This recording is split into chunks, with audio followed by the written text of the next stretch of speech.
It is, I don't have a full screen mode. It's 8:05. We're calling the meeting to order. And Mr. Kowalski, if you could play either Ryoko or Eric's version of the Star Spangled Banner, that would be appreciated.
Thank you very much, Mr. Helmuth.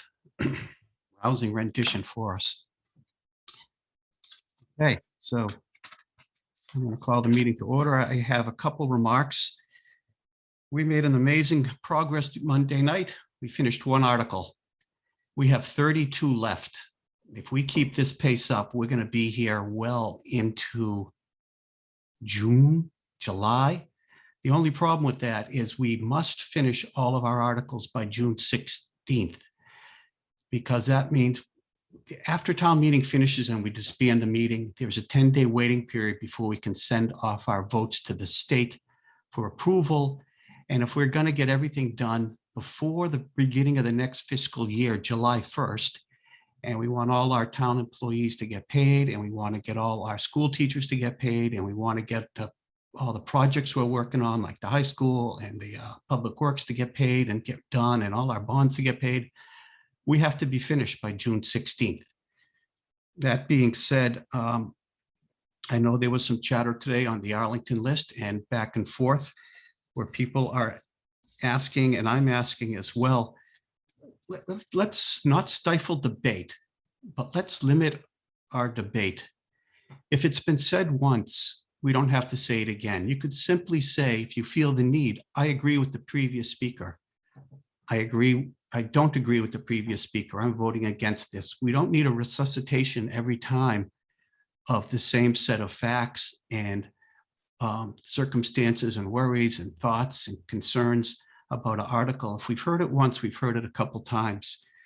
We're all smart folks. We got ourselves elected to town meeting. We've all read the warrant. We've read the articles. We've made our opinions already. And 3-4 speakers are probably all we really need in order to get fully informed on the issues and the thoughts that everybody else has had, and maybe change our mind. But on the current article, all we're really discussing is whether or not we're going to send this to the legislature so they can tell us whether we can have a home rule petition. It goes back to the select board, who then puts it on the ballot for the citizens of the town to vote on. We have about 20 speakers on the list. We've already talked about this for over 2 hours. And again, all we're really doing is sending this to the legislature or not. Just like the other night, we discussed for 2 hours whether or not we wanted to form a committee. Not that these aren't important things, but we have some meat and potatoes stuff we have to get through pretty soon. And in order to get the time to properly give to those articles, I'm just asking us all to be very judicious with our requests to speak and our speaking times. And if you're going to get up and speak, have your thoughts concise, have them written out, have them ready to go.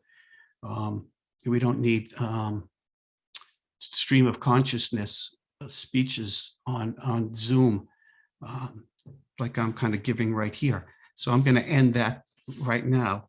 I have 2 other things. One, ACMi is aware that there's an issue for certain Comcast users, and apparently it's been narrowed down to certain cable boxes in Comcast only. They're trying to work with Comcast to get Comcast to fix that issue. And they're working away trying to get that done. But they also have a dedicated stream of the town meeting. So if you're one of those poor Comcast folks that can't get a nice clean audio, you can go to acmi.tv/govlive, GOVLIVE. So it's acmi.tv/govlive, and you can watch it on stream. You can do it over your smart TV or however you want. But we're working on it. We're working on it with Comcast to try and figure out what that issue is. And the third thing is rather more disconcerting, again, with the disconcerting. You all probably got an email today from an unknown person who held themselves out to be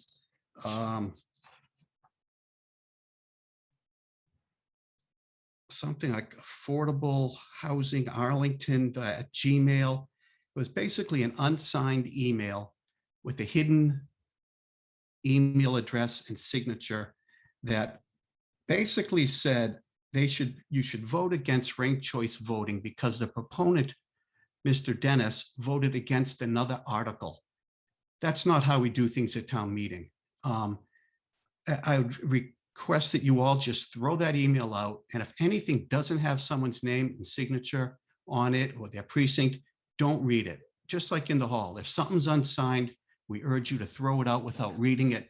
And this kind of inflammatory email where they're asking us to turn down one article because Mr. Dennis voted no, he voted his conscience on another article, is just unacceptable and not the way we do things at town meeting. We all took a civility oath as when we got sworn in, and I urge you all to keep to that civility oath. And let's, if we can, find out who this person was and give them a piece of your mind. And I just want to say that the proponents of Article 21 personally contacted me and said they had nothing to do with this email that went around, and they wanted to make the meeting clear that it wasn't them and they had nothing at all to do with this. And that's the last thing I want to talk about that. So that's that. So Mr. DeCoursey. Thank you, Mr. Moderator. It is moved that if all the business of the meeting as set forth in the warrant for the annual town meeting is not disposed of at this session, when the meeting adjourns, it adjourns to Monday, May 10th, 2021 at 8 p.m.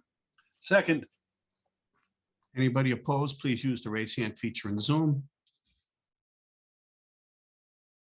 Seeing none, it's a motion, I so declare it. We'll be back on Monday, which is budget night. Does anybody have any announcements or resolutions?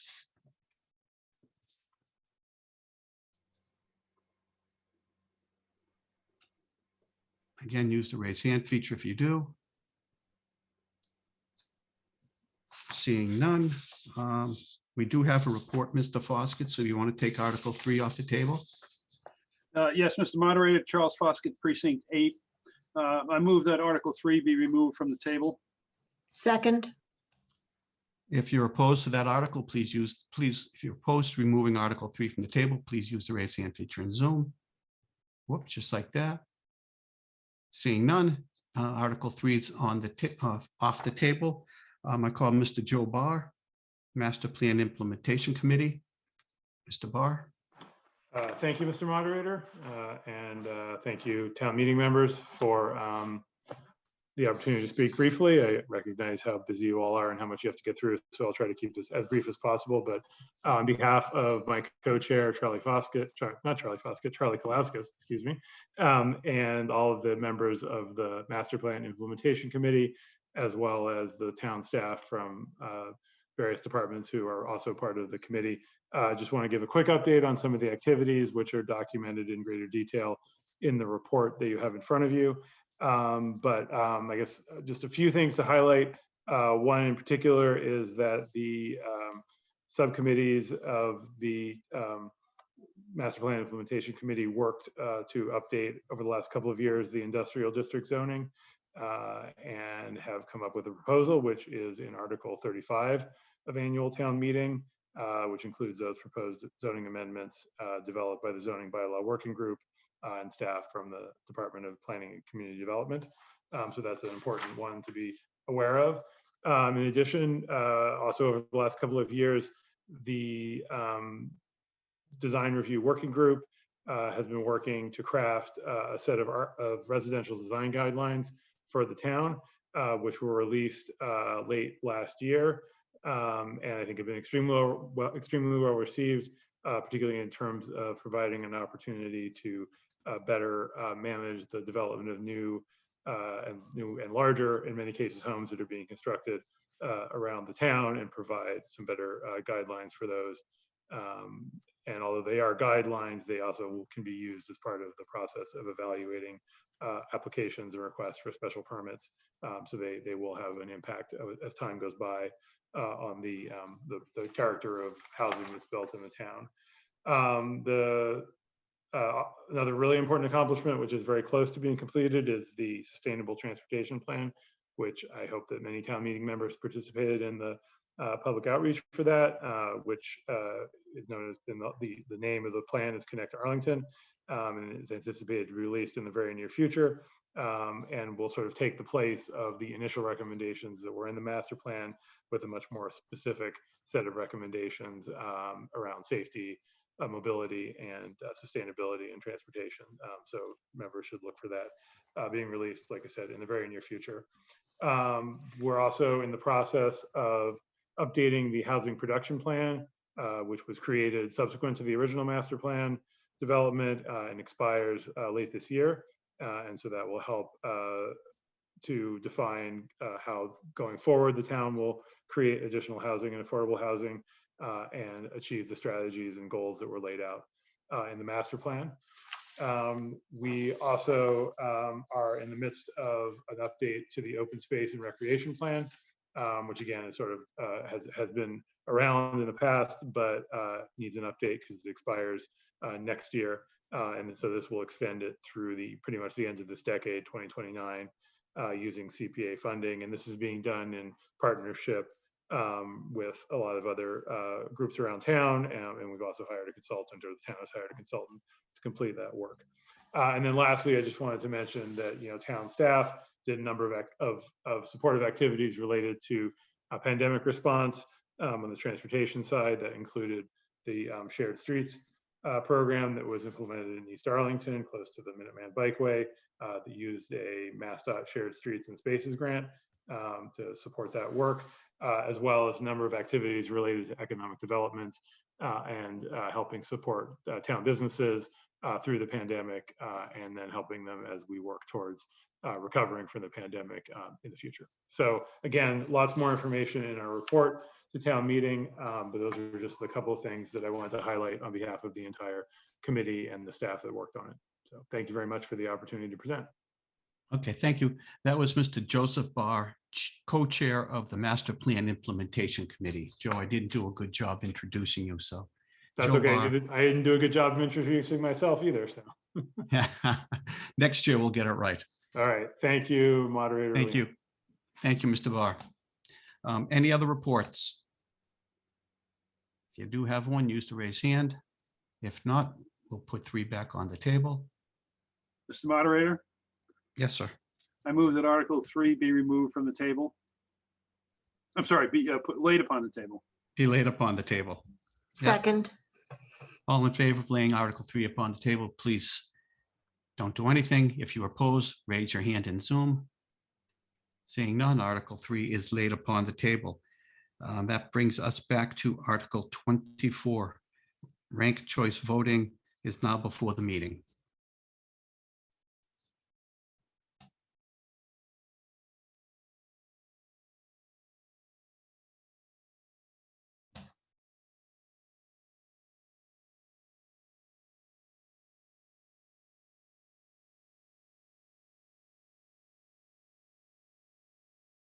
There we go. So Sandra Mostejo has a point of order. Ms. Mostejo?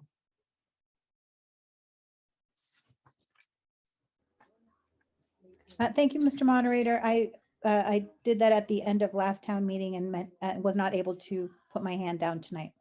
Okay, but even though you say, name and precinct for the record? Oh, sorry, Sandra Mustajo, precinct 16. Mustajo. Okay, thank you, Ms. Mustajo. Thank you. Elizabeth Carlson Gason. Carlton Gason.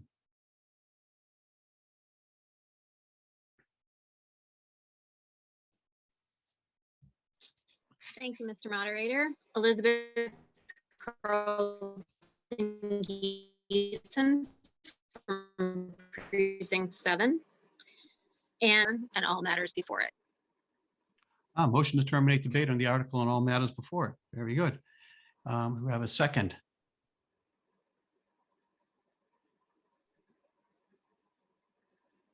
It has been seconded. Okay, so it has been seconded, so good. So let's bring up a motion to terminate debate, Ms. Koralski.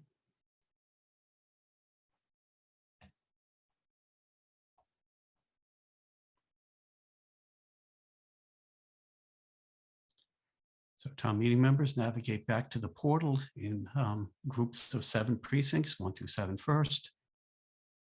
After a few seconds, we'll get 8 through 15.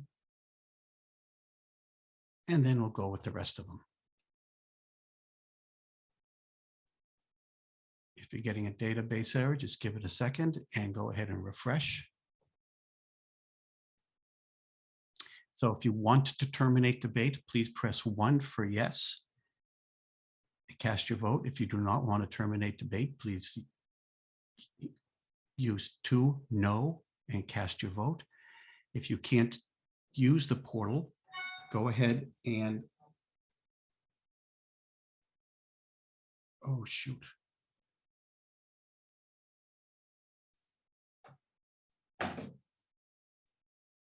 Use the chat feature to chat yes, no.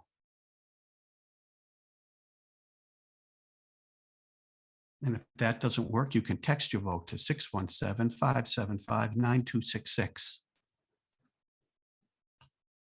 So use the portal first, chat your vote, and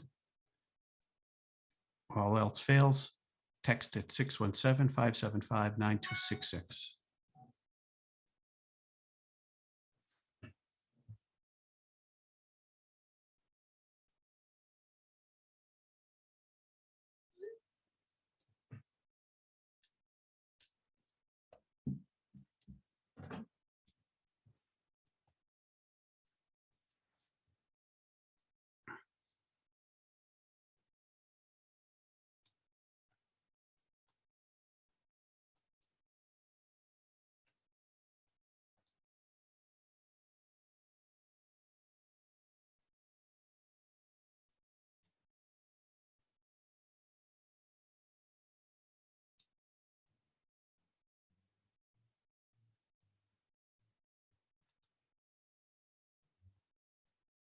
And we good on the texted and chatted votes?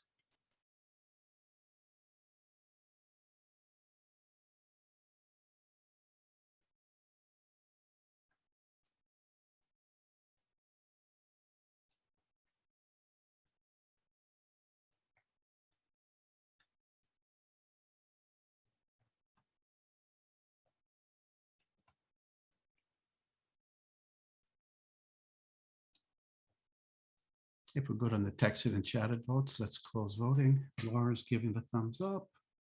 Yes, okay. So let's close voting. And the motion passes. Debate is terminated. Terminate.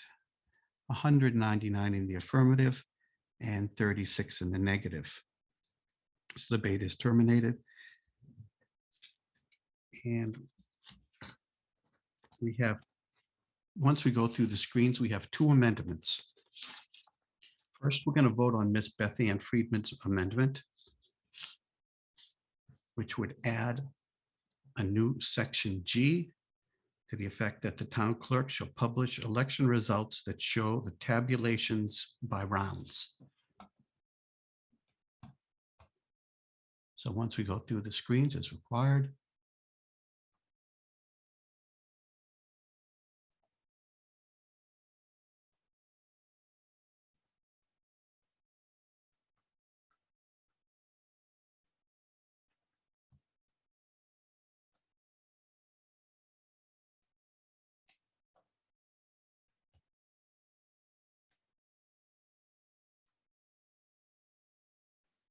Mr. Moderator, which one yes, first? sir. Miss Friedman's.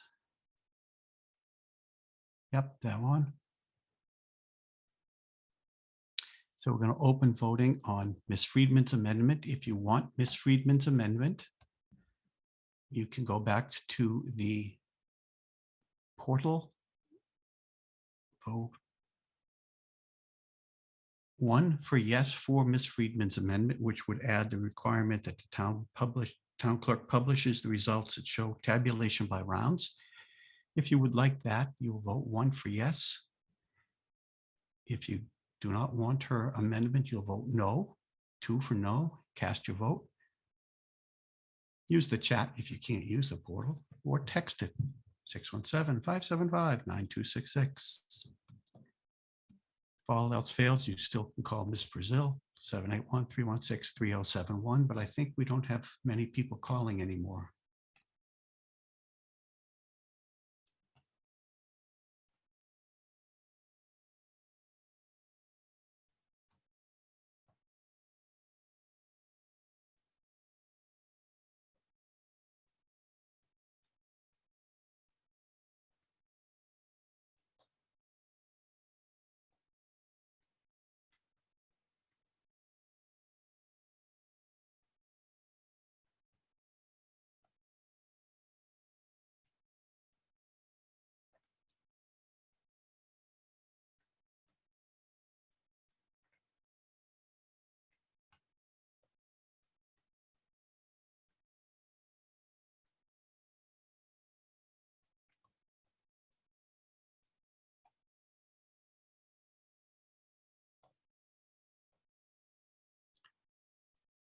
So as soon as I get the thumbs up, I'll close voting. Okay. So Lauren gives me the thumbs up. So we're all set. We can close voting.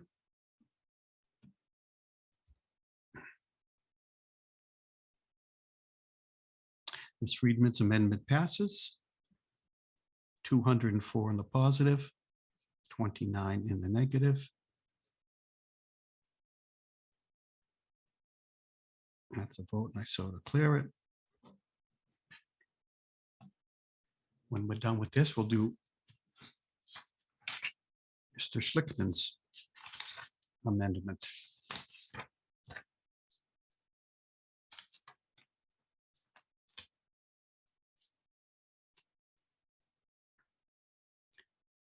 I don't want to paraphrase Mr. Schlickman's amendment, but he has it all typed out for us nicely, but basically it boils down to it would only be used on single seat races and not multi-seat races.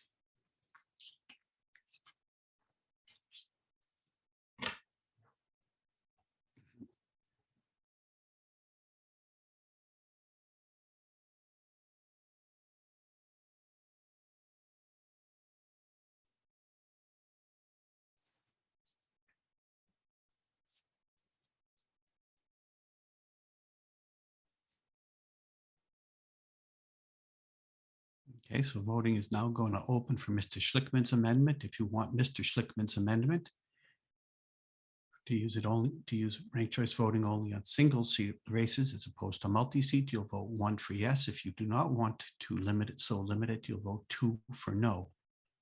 And cast your vote. 1 for yes, 2 for no, cast your vote. If you can't do it on the portal, use the chat vote. If that doesn't work, text it. 617-575-9266. And if you should get the spinning wheel of Doom, while you're waiting to cast your vote, just refresh the page and cast it again. There's Mr. Schlickman's amendment right there.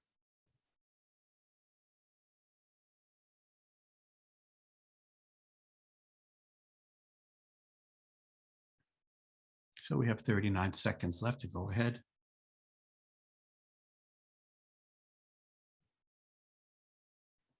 So if you vote yes on this amendment, you are going to vote with and in favor of Mr. Schlickman's amendment, which would limit ranked choice voting to single candidate races, which would be whether not a multi-seat election such as the select board on two years, every 2 or 3 years, and at the school committee. You would not be using it on those races because you have multi-seat races.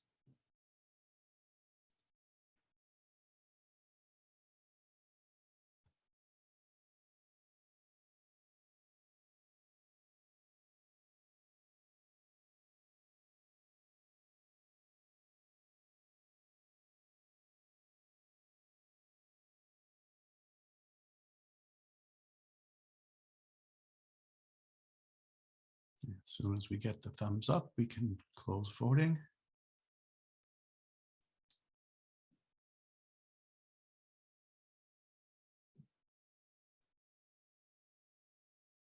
Okay, we can close voting.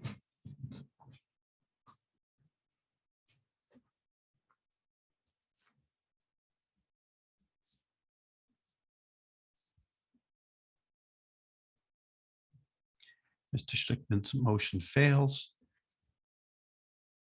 33 in the positive, 204 in the negative.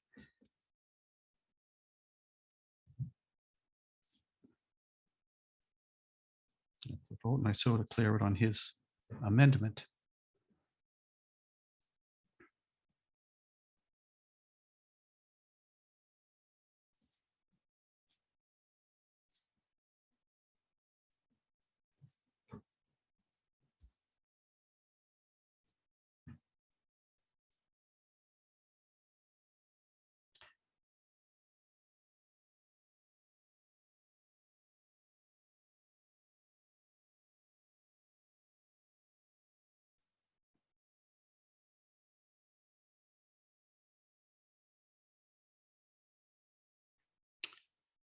As soon as we finish going through the screens, we're going to bring up the main article as amended by Ms. Friedman's amendment to vote.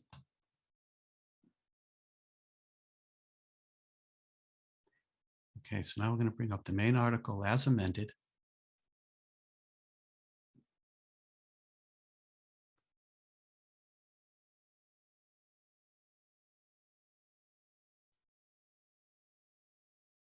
So town meeting members, please go back to the portal.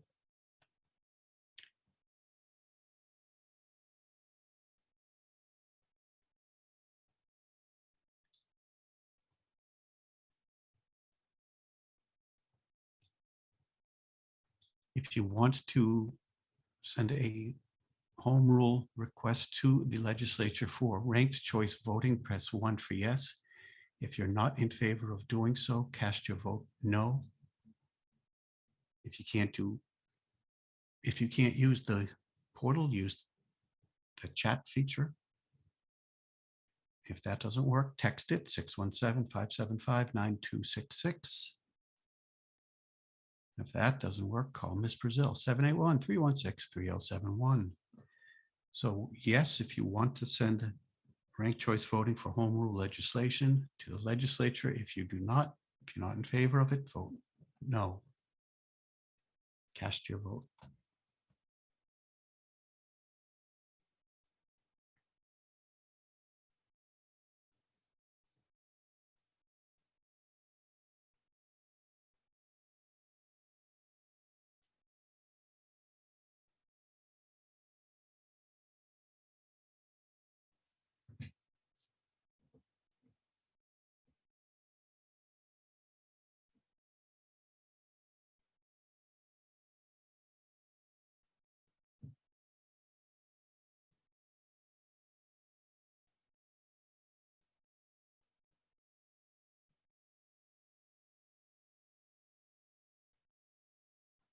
Okay. Looks like we're all set on our chatted and texted vote, so we can close voting.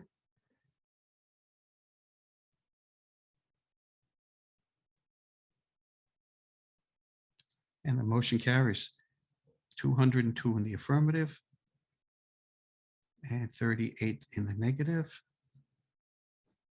And that's a vote, and I so declare it, and that closes Article 24.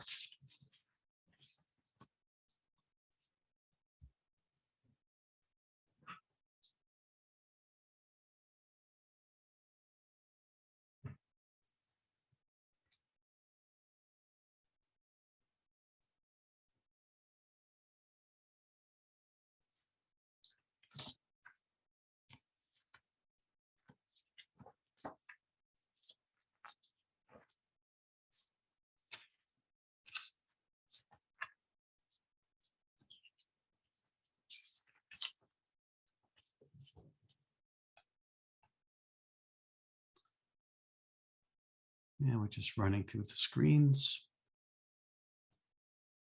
When we're done with that, we're going to bring up Article 25.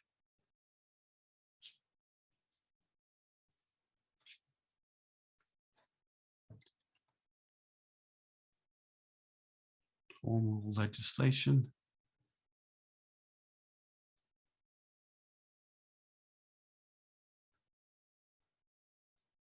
I believe we may have a couple of presentations on this.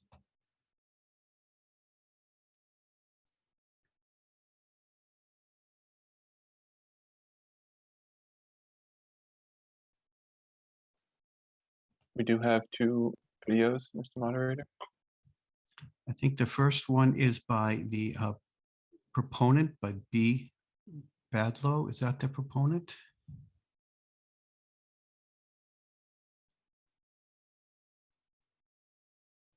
Mr. DeCoursey, do you know if Mr. Badlow is the proponent of this article?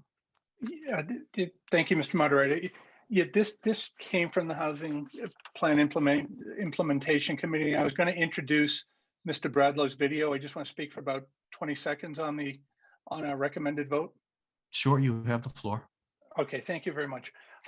The select board endorsed the proposed home rule petition, which would authorize the board to file legislation that would authorize us to take the next step towards approving a real estate transfer fee. I do want to note that as originally proposed, the three of the major components, the fee itself, the threshold price, and who the fee is assessed to, as originally proposed to the select board, the board would be making that determination. During our discussion at our public hearing, we determined that it was more appropriate for town meeting to make that determination. So if this does come back after approval from the legislature and comes before town meeting and is successful through a referendum, town meeting will be deciding those issues. They will be spelled out more in the video. I also want to add that there are a number of home rule petitions pending in the legislature for different communities, 5 or 6. Several were put forward in the last legislative session and were not passed. There is also a local option bill that is pending in the legislature currently. And while it appears that the home rule petitions may not be passed in the next session, it is important, we believe, to send a message to the legislature that this is another community that may be interested or that is interested in seeking the real estate transfer fee. So with that, it was a 5-0 vote. And if I could, I'd like to refer now to the video by Mr. Bradlow. I have one thing before we do that. Mr. Kralski, can you scroll down to section 4J? A possible typo was right there. So on the very last line, right there, Adam, stop. The second line where it says such mortgage and transfer consisting of division of Marshall assets, I believe that should be marital assets. Right there. See that, Steve? Yeah, thank you, That Mr. should be- Moderator. Yeah, Yeah. that's not what we intended. Yes, so we're going to make an administrative change. That was pointed out to me by a sharp-eyed town meeting member. So we're going to make an administrative change to marital assets right there. So if Mr. Heim wants to note that, and if Ms. Brazil will note that on their records, and town meeting members, go ahead and make that change in your reports. And now we'll take your video, Mr. DeCoursey.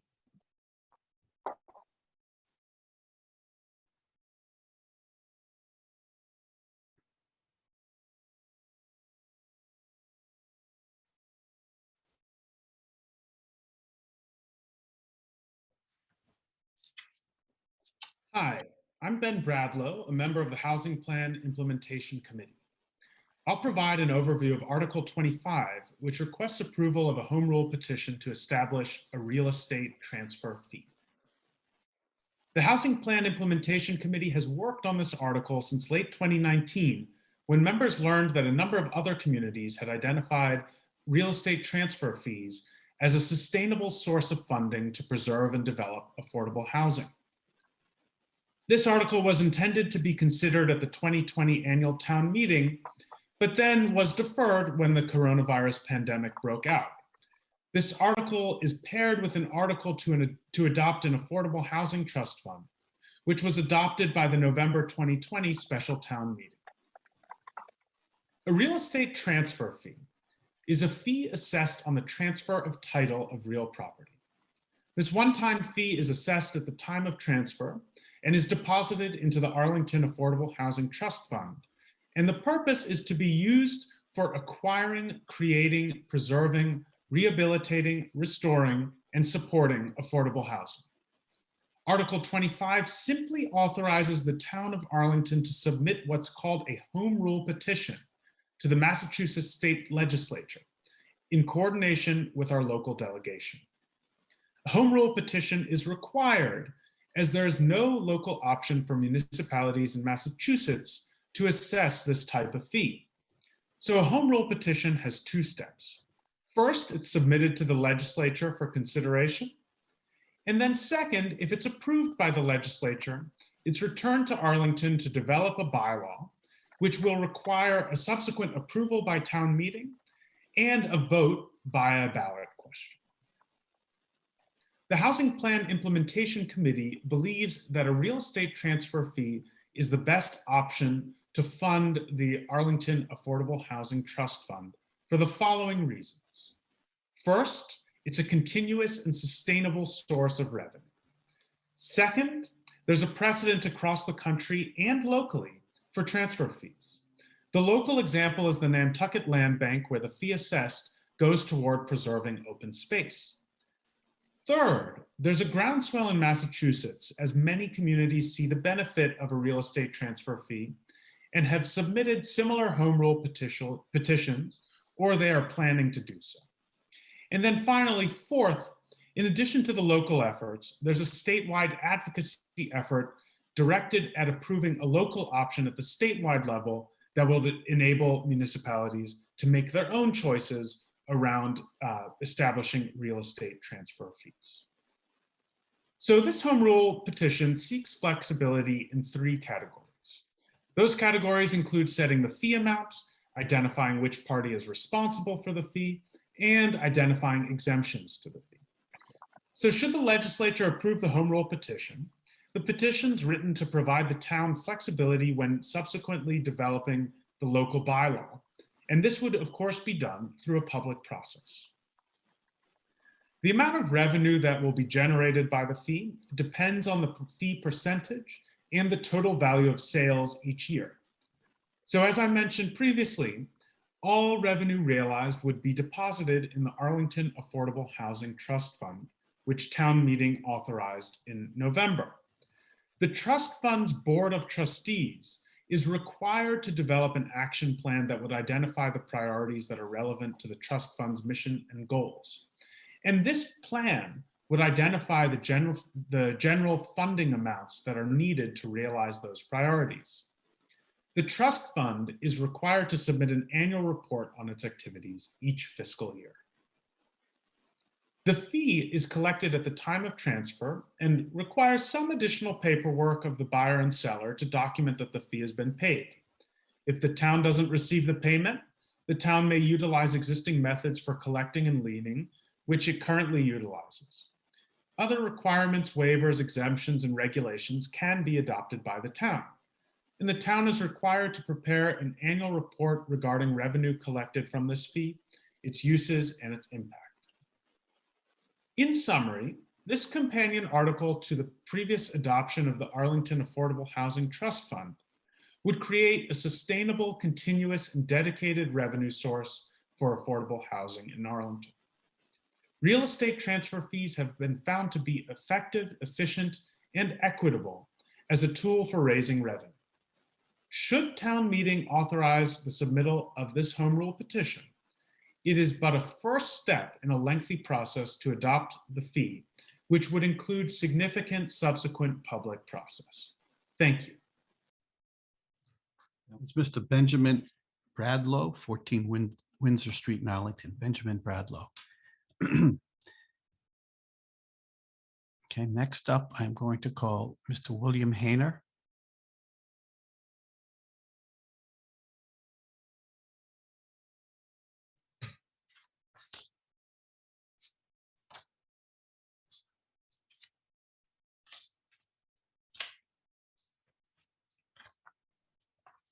Thank you, Mr. Moderator.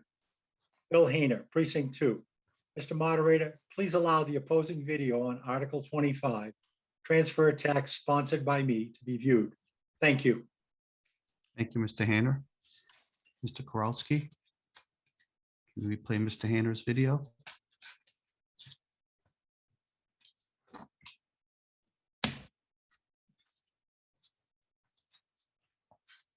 Hi, my name's Alan Cates. I was born in Arlington, graduated from Arlington High School in 1963. When I got married, I bought a house in Arlington. I've lived here all of my life. My wife and I have raised 2 children here, and we like the town a great deal. We've been very happy to live here, and we think it's a great place to live. We've been involved in the community. I've served as chair of the Arlington Boys and Girls Club Board, Sims Hospital, Zoning Board of Appeals,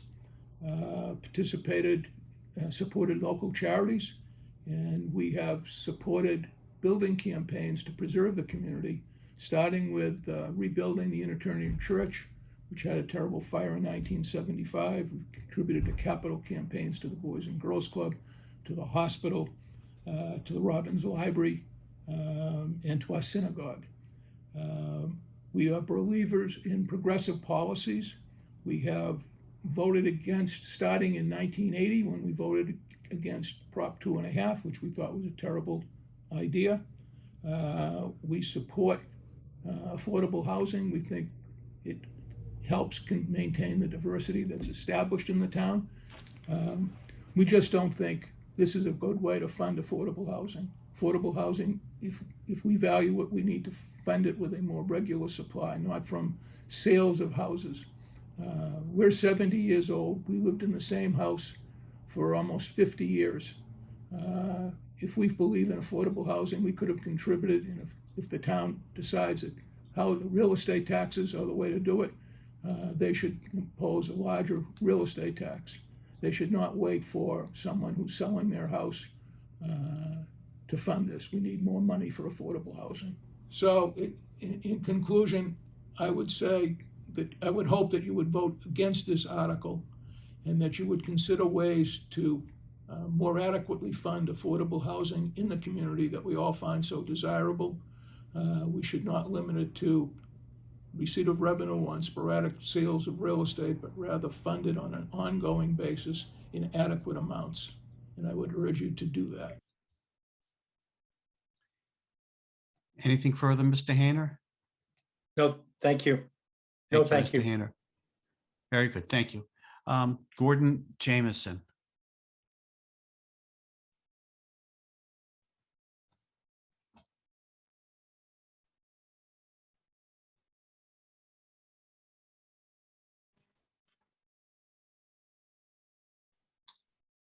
Thank you very much, Mr. Moderator. Gordon Jameson.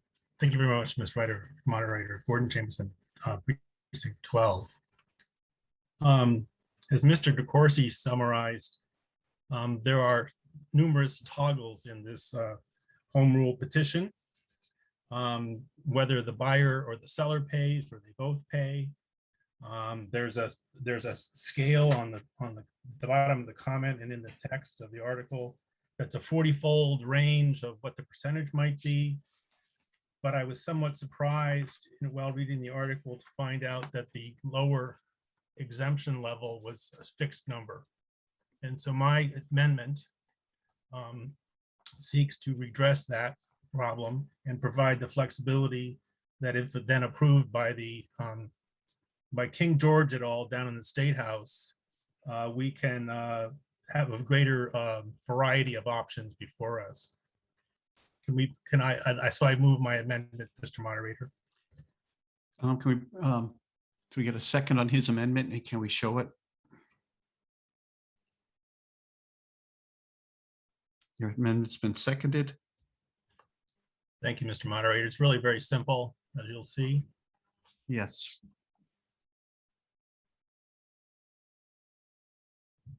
Adam, can we bring his amendment up? Okay, while I'm doing that, I have two questions. Does this apply? Okay, you can see if you scroll down just a little bit. Those are the only two changes I'm suggesting in section 2 and section 4, that we delete the 100% and we give us a range there. The reason I did that was I would have preferred this have an exemption like the CPA does, where where everybody pays the fee depending upon who we decide is going to pay the fee, but there be a floor above which everyone pays, but not just this.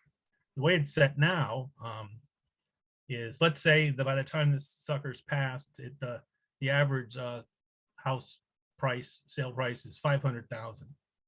So at the way it was set up before, that would mean 500,000 would be the cutoff. So if you sold the house for $499, $999, you wouldn't pay, but $2 more at 500,001, you'd have to pay. I found that to be not optimal. We'll talk more about that in a second. So that's why I did this amendment. I have a question on the article. Does it apply to commercial property as well as residential? Because all the numbers we're talking about here on the table deal with residential numbers. Can someone answer that for us, Mr. Moderator?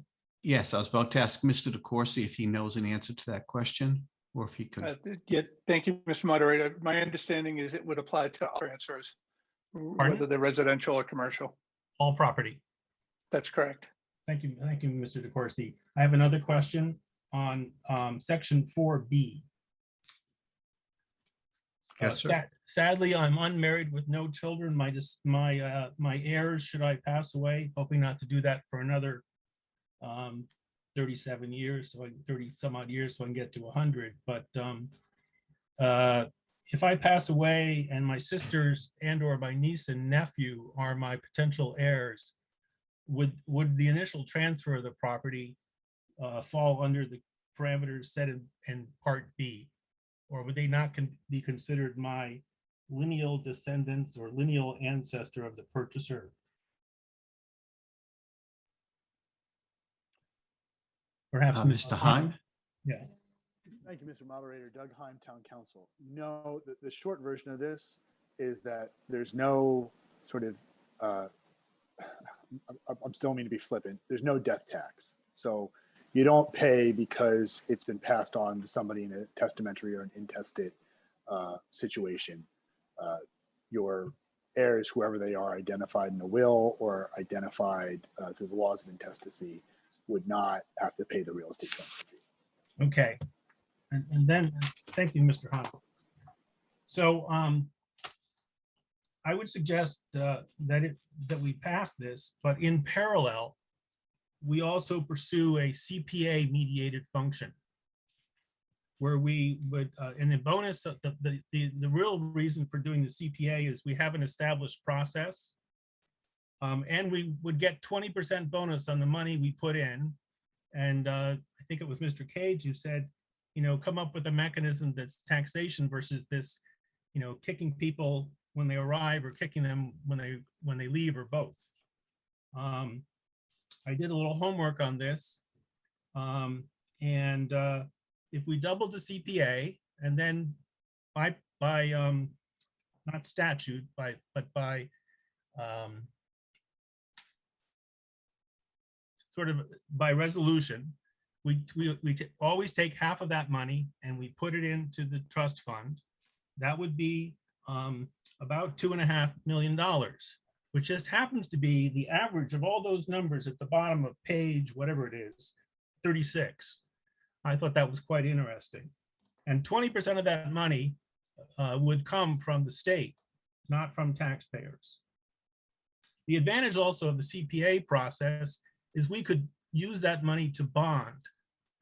So let's say we have the trust fund all set up, we got the plan and everything, and we put in $2.5 million. Well, that's a slow start. But with the CPA, we could bond $10 million and pay that off over 4 years and give them a roaring start. So I understand that we can't pass anything that makes the CPA present us with the plan that I have, where half of it goes there and the other half just acts like the CPA we have now. So it's 1.5% would go to 3%. 3% gets us the bonus contribution from the state. Mr. Jameson, Yes. CPA has nothing to do with this. As an alternate plan for the same mechanism, it does, Mr. Moderator. No. We're talking about your amendment and the article. I'm going to keep people hard on scope from now on. You're proposing another taxing mechanism as opposed to the one the previous speaker suggested we should do. Please. Thank you, Mr. Moderator. I would vote for this, but also develop a CPA mechanism in parallel. Thank you, Mr. Moderator. Thank you, sir. Okay, Ann Elhert.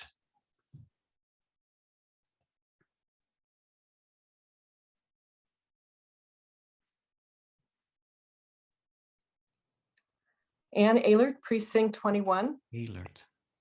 Yes. I am rising to speak in support of the video against this. I fully support affordable housing and the need to fund it.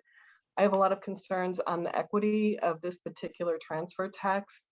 I think, if you think about it, it's a percentage of the real estate, the sales price. For somebody who doesn't have a lot of equity in their home, for instance, if you have 90% mortgaged and a 10% equity, the 2% tax is really a 20% tax in the equity. People could be moving because they have financial issues. So I really ask people to consider other ways to fund this. Thank you, Mr. Moderator. Thank you, Mrs. Ehlert. Ehlert. Ehlert. Okay. Alan Tosti.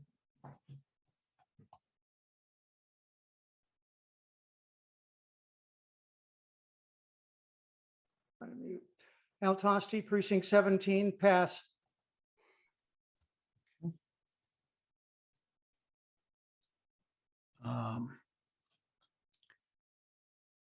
Judith Garber.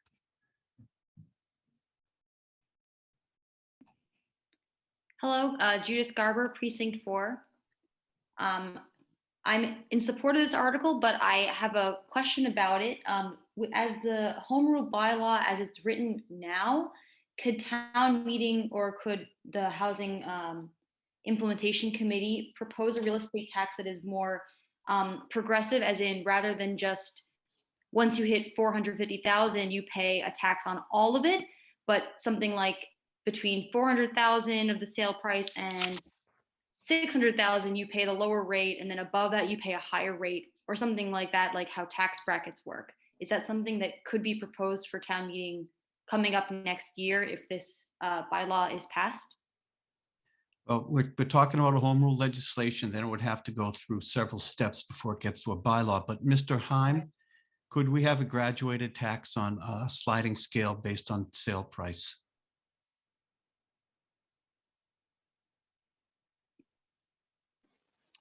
Doug Heim, Town Council. Theoretically, yes. The way that this is structured is certain pieces of it are what I would call sort of sacred, right? The thresholds for the fee have to be between 0.5 and 2%. The A through J exemptions, if you get that passed through the legislature, have to be present, and town meeting, a bylaw couldn't change that. But a lot of the features that folks are discussing, you could in theory do. I'd have to do a little bit more of a specific legal analysis of a bracket approach in a local fee like this, but the legislation itself would not forbid that concept. I hope that answers the question. Yes, that's very helpful. I think that potentially doing something graduated could address some of our equity issues that were brought up by previous town meeting members. So thank you, Mr. Moderator. Thank you, Ms. Garber. Sanjay Newton.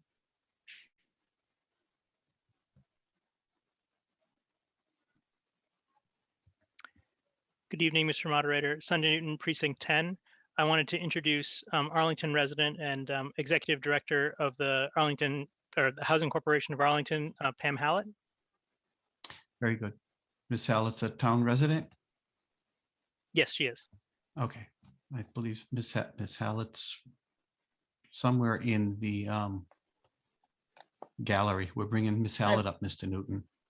Yes, I'm here. Can you hear me? Okay. Yes, we can, Ms. Hallett. Thank you, Mr. Moderator. This is Pam Hallett. I am Executive Director of the Housing Corporation of Arlington, and I want to speak a little bit about the article before us. A couple of items that I want to point out that have not yet been pointed out. This fee is something that 33 states across the country are already assessing. So I think it's time for Massachusetts to really look at this as a way to fund affordable housing. The states use their fees to fund typically statewide housing trust funds, and we would actually prefer to keep ours local under our local control. So that's something to be aware of. Secondly, the Housing Implementation Committee recommended that the fee be at 1%. That will now go back to town meeting, according to Mr. DeCourcy's proposal. And I want you to remember that the fee right now as proposed is split between seller and buyer. So if you look at a 1% fee on $1 million, you're talking about $10,000 split between seller and buyer. If it's a 50-50 split, would be $5,000 a piece at closing.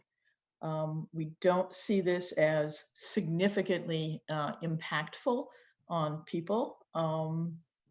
I just want you to go ahead and seriously consider this as an excellent way to get affordable housing built, not just because we say it is, but because 33 states in the country are now using it in order to accomplish that goal.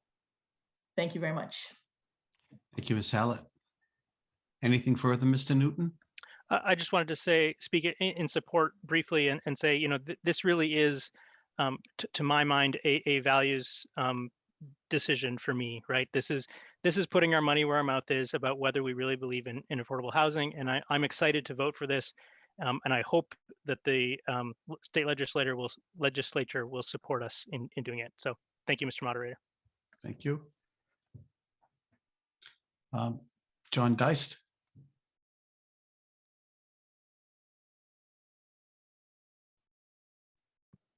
Move the question, Mr. Moderator. John Deist, Precinct 13. On all matters before it? Yes. We have a motion to terminate debate on the article and all matters before it. And that's been seconded.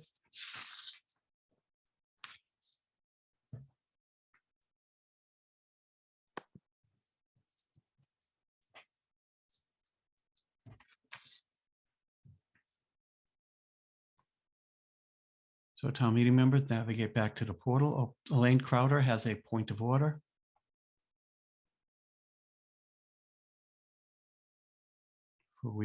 Let's not start. Let's bring Ms. Crowder up.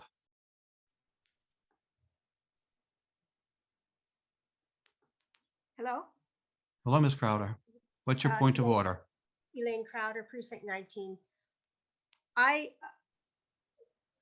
see something that is ambiguous in the language. I don't know the correct procedure for this.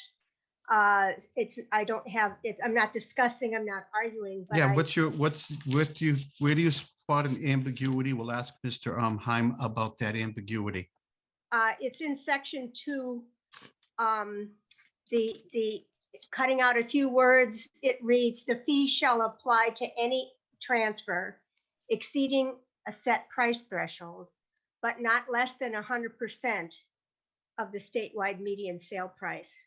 So it's not clear what this last clause is referring to, whether it's referring to a transfer, a fee, or the threshold price. Mr. Heim, is there a, do you perceive that section to be ambiguous? Doug Heim, Town Council, if I may, what Yes. that is referring to is we talked previously about the fee rate and the threshold is going to be set by town meeting. So the reason that section is flexible is because town meeting in a bylaw is going to set forth exactly what that threshold fee is, but there's a minimum. So right now, that minimum is 100% of statewide median sale price, but you could set it higher, meaning that homes sold, I believe if folks referred to that chart, that you could set it higher and you'd capture less money for the Affordable Housing Trust, but you wouldn't necessarily assess the fee on homes in the $450,000 range. You could set it at $550 or $800. So it's meant to be that way on purpose so that town meeting can change what the threshold is for the fee to be triggered. I hope that that's helpful. Thank you. Very good. I believe that would clear it up. That cleared up your perceived ambiguity, Ms. Crowder? No, it didn't. I would ask that town council just take a look at a couple of suggestions that I gave via email earlier in the day. Thank you very Okay, much. thank you. So we're going to still entertain our motion to terminate debate.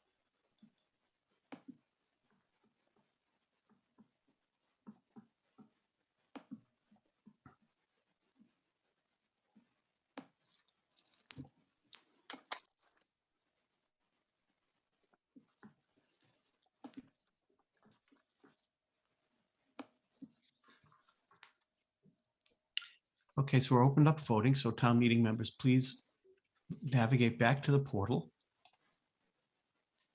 If you're able to use your portal and you want to terminate debate, please write 1 for yes.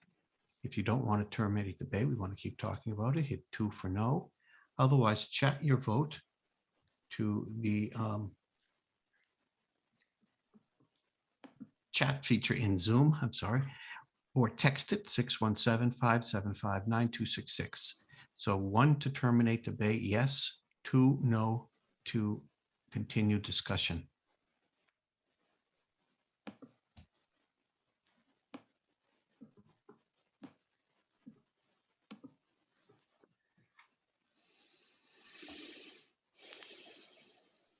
And if all else fails, you can call Ms. Brazil, 781-316-3071.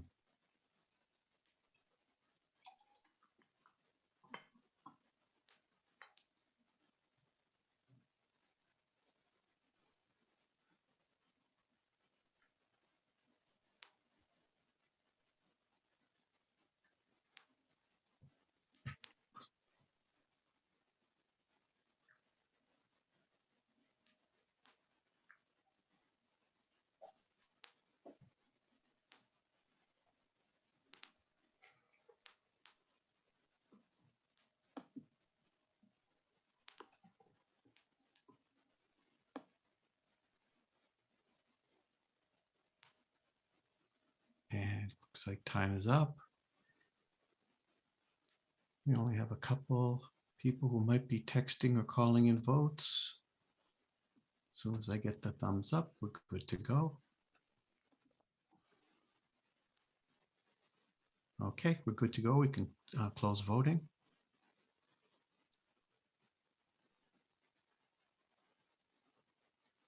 And the debate is terminated by 187 in the affirmative and 47 in the negative. And we're going to run through the screens. First, we'll take a vote on Mr. Jamison's amendment.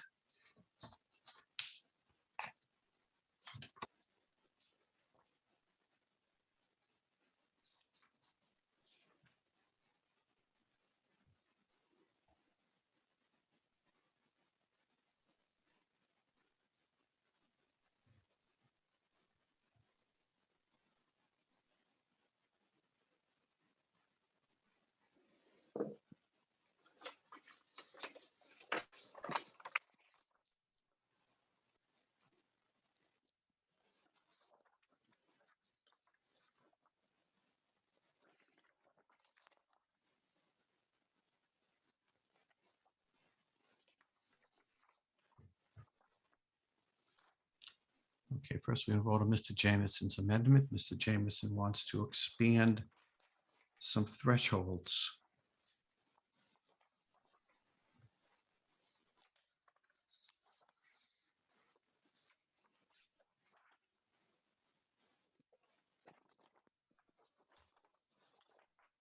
So town meeting members, Adam has a spinning wheel of doom. There he goes. He's going to try again. Okay, it is open. So navigate back to your portal page. And 1 through 7, go ahead. 8 through 15, and then 16 through 21. If you want Mr. Jamison's amendment, vote 1 for yes. If you do not, vote 2 for no, or chat it or text it. 617-575-9266.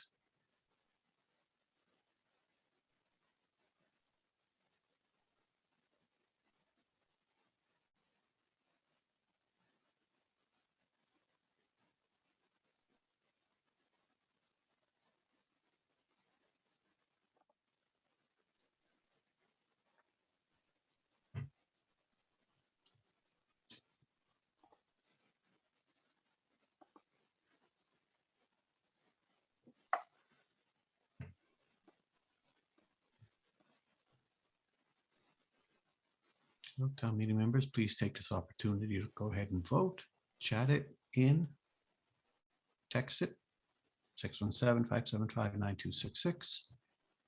And you have 18 seconds left.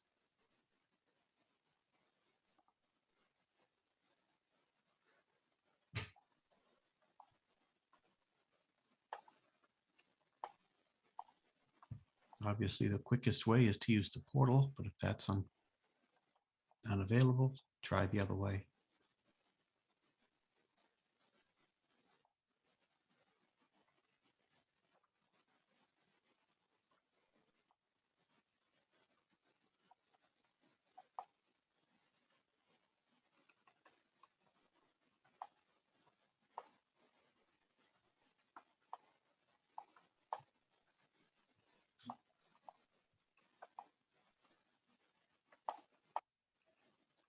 And that should do it. We're just waiting for our thumbs up. And there it is. And we can close voting.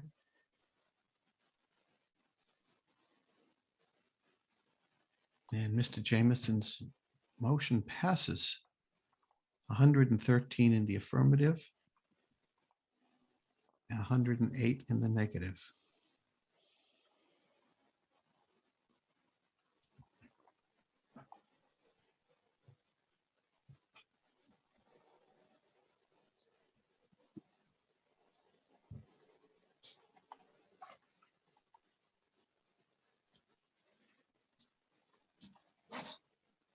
It's a matter of every vote counting. 51.1%.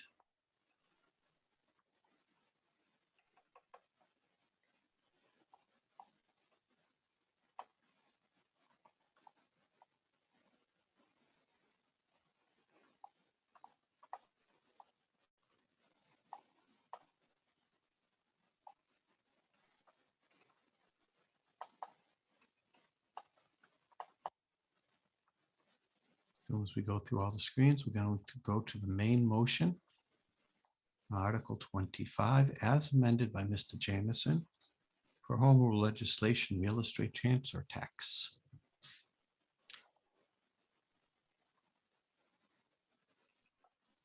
So we're going to enable voting. Precincts 1 through 7, go ahead and transfer over to the portal. 8 through 16. And then 16 through 21.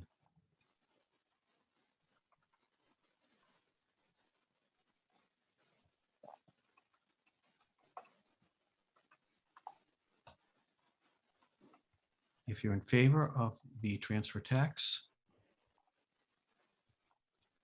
and you want to send it to home rule legislation, vote 1 for yes. If you're opposed and you do not want to send it to home rule legislation, vote 2 for no. If you can't do either, then text it in or chat it. And all you need to do is say yes or no.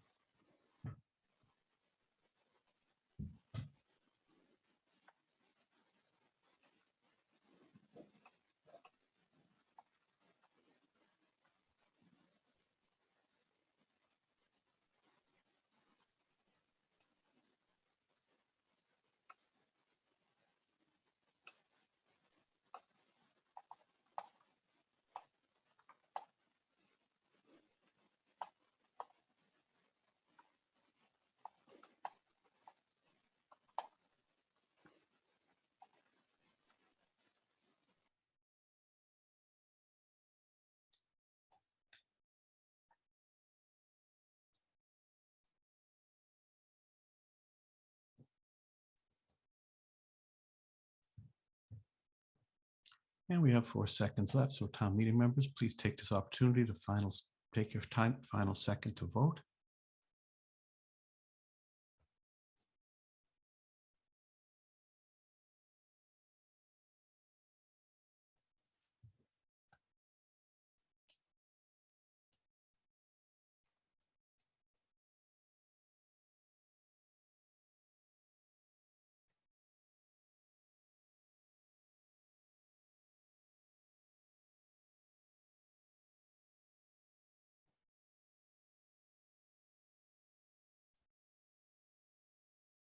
Good to go, Lauren? Oh, yeah. Okay, I missed it. So we can close voting.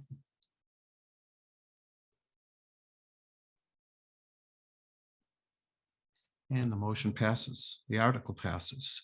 Our final vote is 187 in the affirmative, 50 in the negative. It's a vote, and I so declare it. It's a final vote. That closes Article 25.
Brings us to Article 28 is our next open article.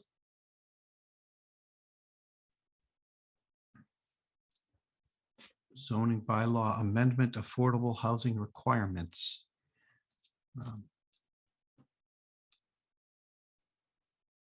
Ms. Zemble, do you wish to speak to this? Yes, thank you, Mr. Moderator. Rachel Zemberry, Chair of the Arlington Redevelopment Board. Article 28 is a zoning bylaw amendment inserted at the request of the Redevelopment Board relative to an administrative change regarding affordable housing requirements.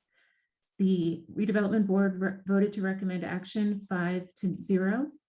Could I request that you please play the video presentation that was pre-recorded? Yes, ma'am. Thank you.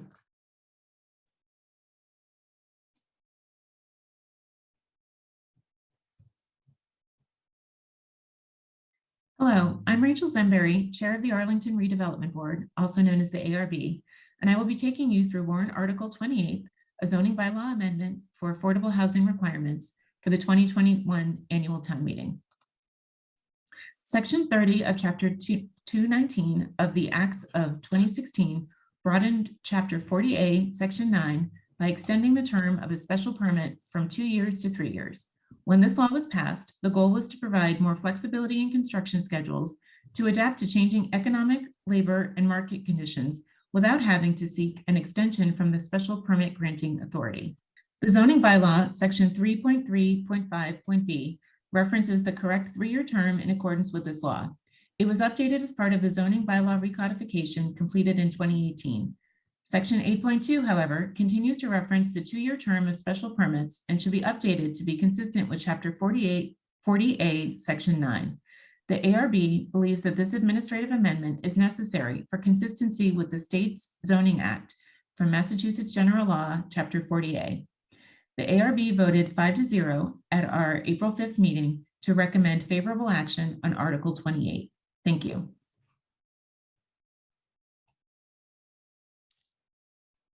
Thank you. Anything further, Ms. Zemberry?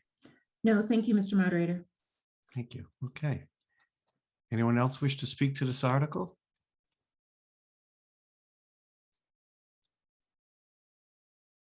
Seeing none, we're ready for a vote.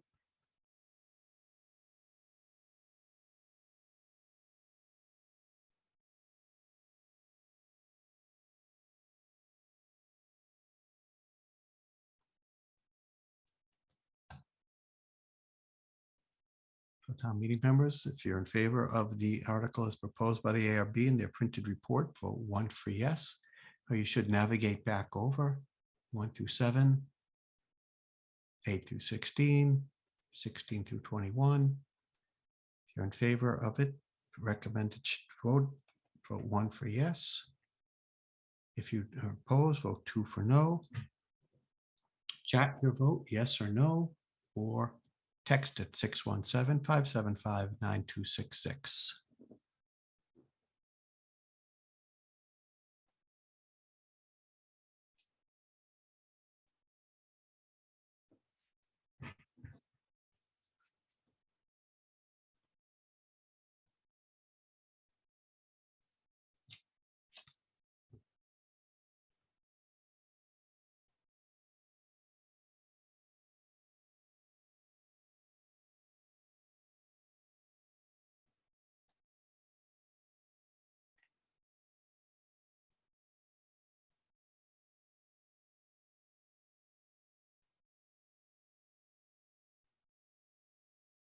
Okay, last chance to vote, town meeting members. Go ahead and vote now. Use the portal. Text or chat it in, please.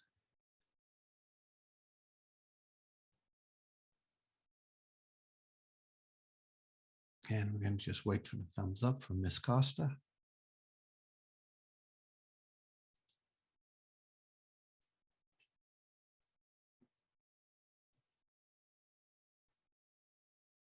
There we go. Thumbs up. We can close voting.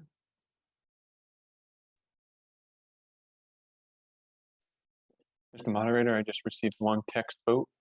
Oh, okay, so go ahead and do it.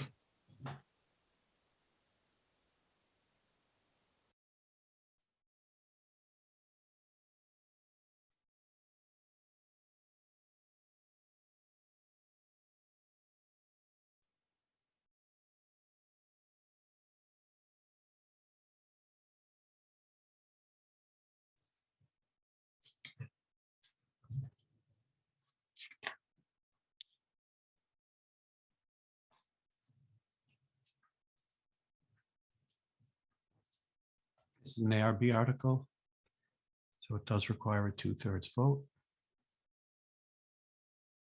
And the motion passes 98.3%. with a vote of 235 in the affirmative and 4 in the negative.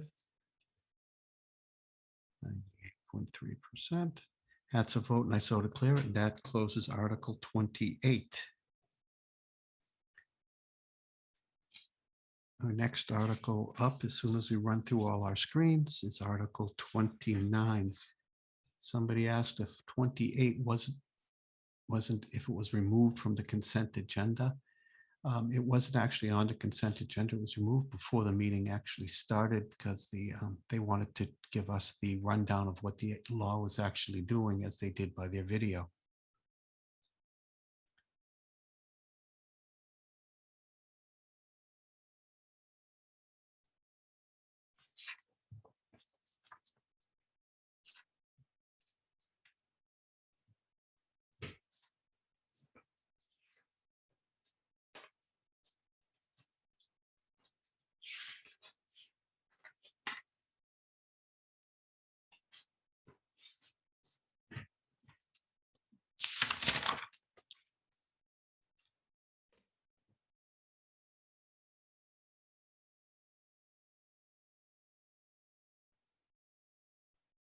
And this is Article 29. We're going to open that up. I'll have Ms. Zembury, if she wishes to address it, then we'll take a break when she's done. Thank you, Mr. Moderator. Rachel Zembury, Chair of the Arlington Redevelopment Board. Article 29 is a zoning bylaw amendment inserted at the request of the Redevelopment Board relative to the definition of apartment conversion. The ARB voted to recommend action 5-0. Could I request that you please play the video presentation that was pre-recorded? Sure, we'll watch the video, then we'll take our break. Thank you. Thank you, ma'am.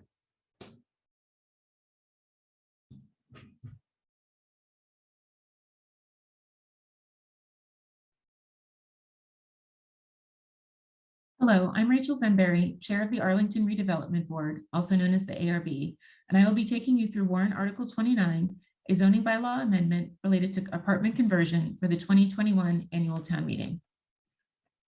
Apartment conversion is a use listed in the table of uses, but has no definition associated with it, although there are standards listed in the table of uses which read, conversion to apartments, up to 18 units per acre with no alteration to the exterior of the building.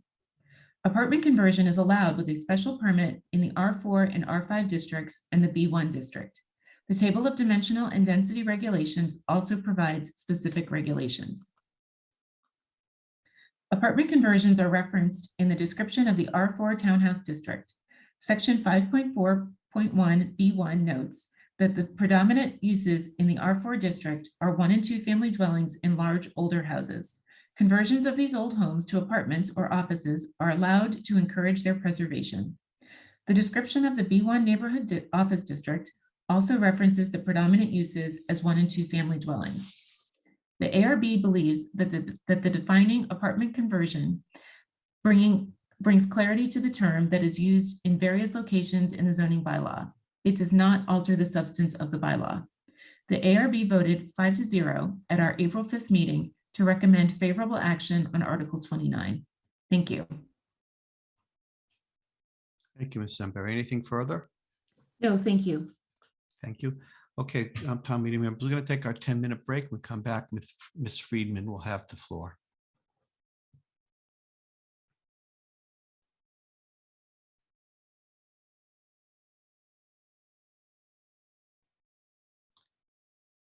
And I don't know if we have any new neat videos to play.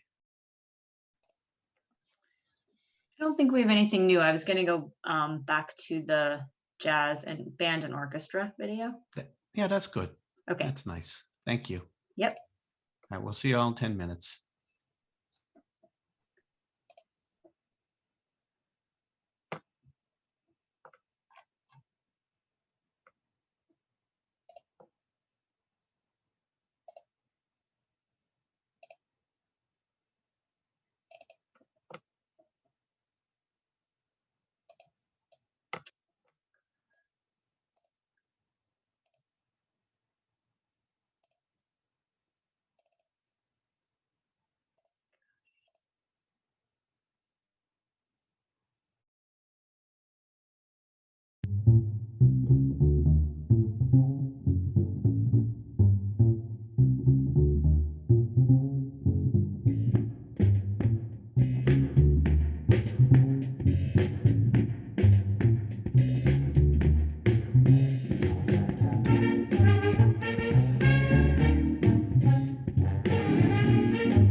Okay, we're back.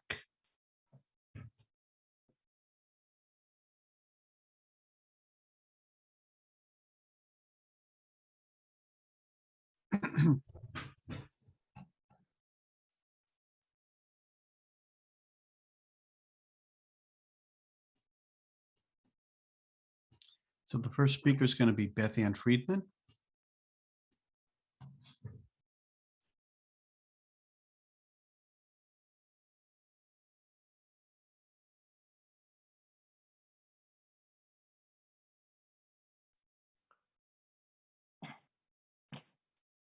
This is Beth Ann Friedman, Precinct 15. And I'd like to begin by saying I'm in favor of this zoning bylaw, but I have a question concerning parking. Is there any requirement for so much parking given the number of units? Or is that something that's not being considered at all in the bylaws? Ms. Zemberry? Thank you, Mr. Moderator. Rachel Zemberry, Chair of the Redevelopment Board. This amendment does not change any of the parking requirements that are currently in place for any residential unit types. This is purely to include a definition within the amendment. It does not change any residential parking requirements. Mr. Moderator? Yes, ma'am. Through the, can you please ask what the parking requirement is? I don't recall it offhand, so can you please? Ms. look in- Zemberry, can you give us a brief rundown of the parking requirements that may apply to this? Thank you, Mr. Moderator. Rachel Zemberry, Chair of the Redevelopment Board. I'll actually defer to Jennifer Raitt, Director of Planning and Community Development. Very good. Ms. Raitt? Thank you, Mr. Moderator. Jennifer Raitt, Director of Planning and Community Development. As Ms. Zemberry just stated, there are no changes to the parking requirements. However, to answer the question, the parking requirements for single, 2, and 3 family dwelling units is 1 space per dwelling unit. So that's what would be applicable to this particular use in the table. Thank you. Did that answer your question, Ms. Friedman? Yes, thank you, Mr. Moderator. Thank you. Anyone else wish to speak to the article? Seeing none, we're ready for a vote.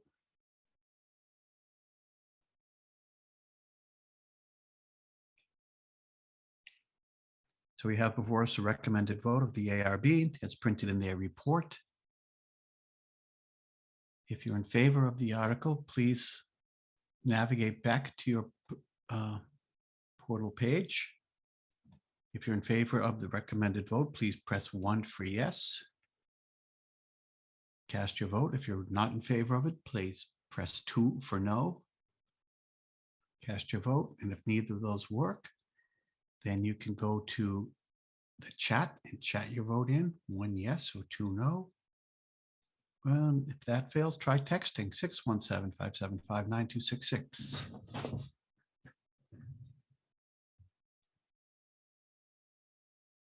And if all fails, you can call Ms. Brazil, 617-316-3071.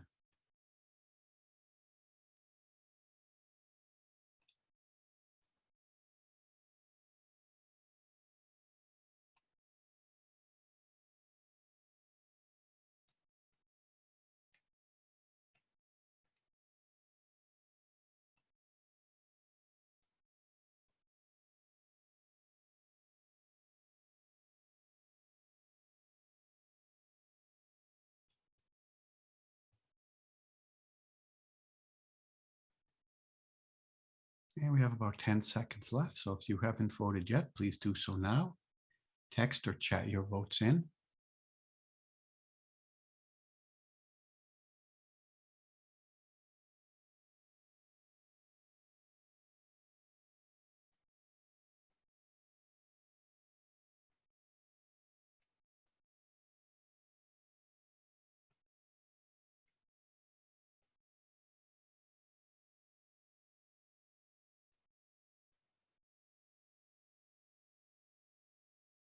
And now we're just going to look for those texted and chatted votes.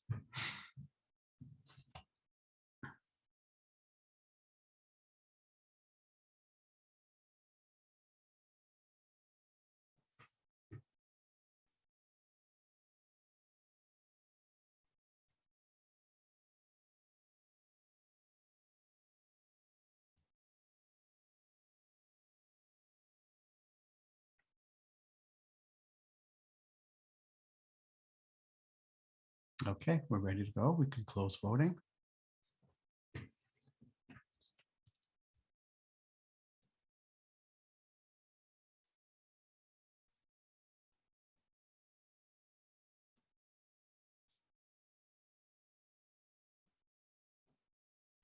And the motion carries 97%, 225 in the affirmative and 7 in the negative. It's 225 yes, 7 no's.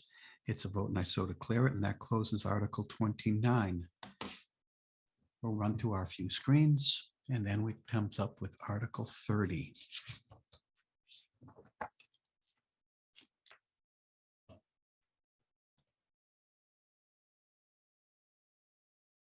Bylaw amendment, gross floor area.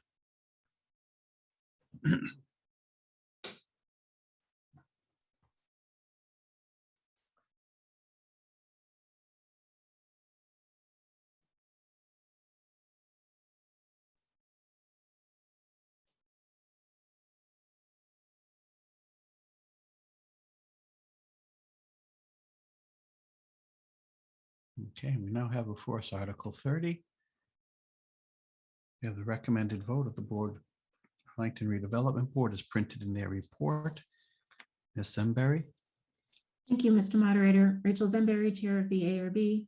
Article 30 is the zoning bylaw amendment inserted at the request of the Redevelopment Board relative to the calculation of gross floor area. The ARB voted to recommend action 5-0. Mr. Moderator, could you please play the video presentation that was pre-recorded? yes, ma'am. Thank you.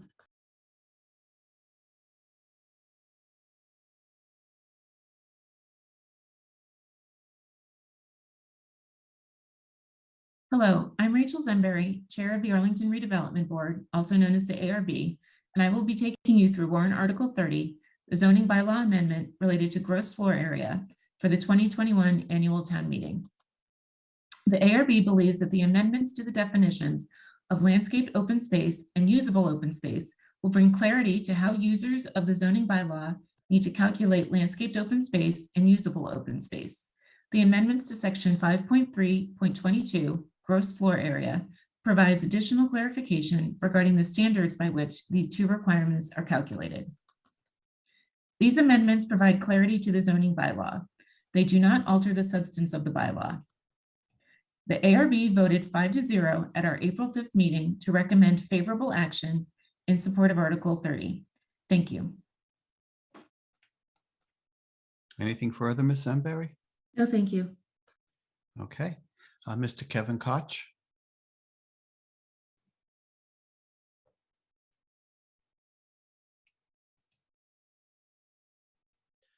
Hi, this is Kevin Koch, Precinct 16. Koch. I am severely confused about the line in section 2 that says roofs may be included if they're not more than 10 feet above the lowest floor. So does that mean that only flat roofs on single-story buildings or possibly two-story buildings could possibly be counted as open space? Ms. Raitt? Jennifer Raitt, Director of Planning and Community Development. So that is not an addition that we are adding to the bylaw. I would ask that it is a question for Michael Byrne, the Director of Inspectional Services, regarding the Okay. calculation. Thank you. Mr. Byrne, are you there?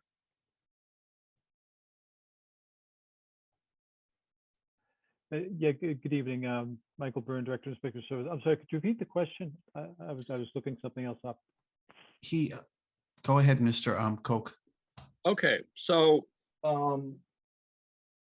section 2 talks about a roof being countable as open space if it's not more than 10 feet above the lowest habitable floor, which basically means only presumably on 1 or 2 story buildings if they happen to have flat roofs. Just seems kind of odd to me that roofs would be included at all. I'm just trying to understand it.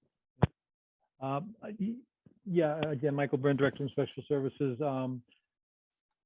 I'm assuming that this must, I think I don't want to play it back to the planning director, but I would think it'd be more helpful with mixed use buildings or commercial buildings for their types of flat roofs.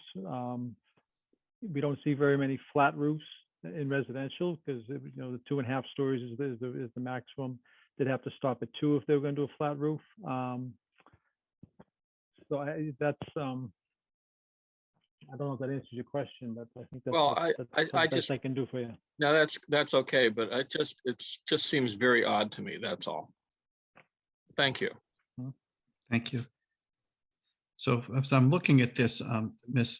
Ray, what we're adding in is this section 5.3.22 gross floor area. Correct.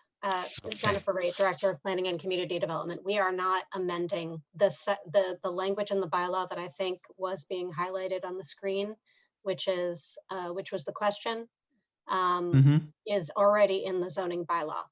It's not something that is being amended here. The amendment is refer to section 5.3.22.c for how to calculate landscaped open space. And that is added to in amendment under section 2, landscaped, and then under usable, you can see the underlined sections, and then adding numbers, letter C, for the purposes of this bylaw, the district dimensional requirements for usable open space, etc. That's what we're adding. That's all that we're doing right now. We are not Everything else. changing calculations or discussing the calculation. It's not Everything within the else scope is of the bylaw. already correct. Everything else is already in there. We're just adding what's underlined. Correct. Okay, that's wasn't clear in my mind. There we go. Okay, Ms. Friedman has a point of order. Well, Mr. Cope, do you have anything else? I guess not. Ms. Friedman has a point of order.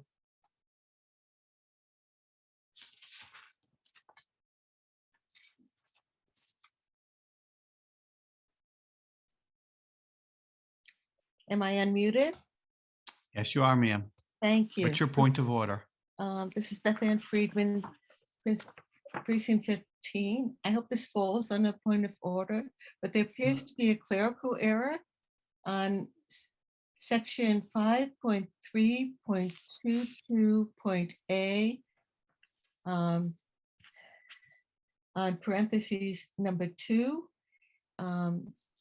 What's been struck is 3 inches or more regarding the height of the roof.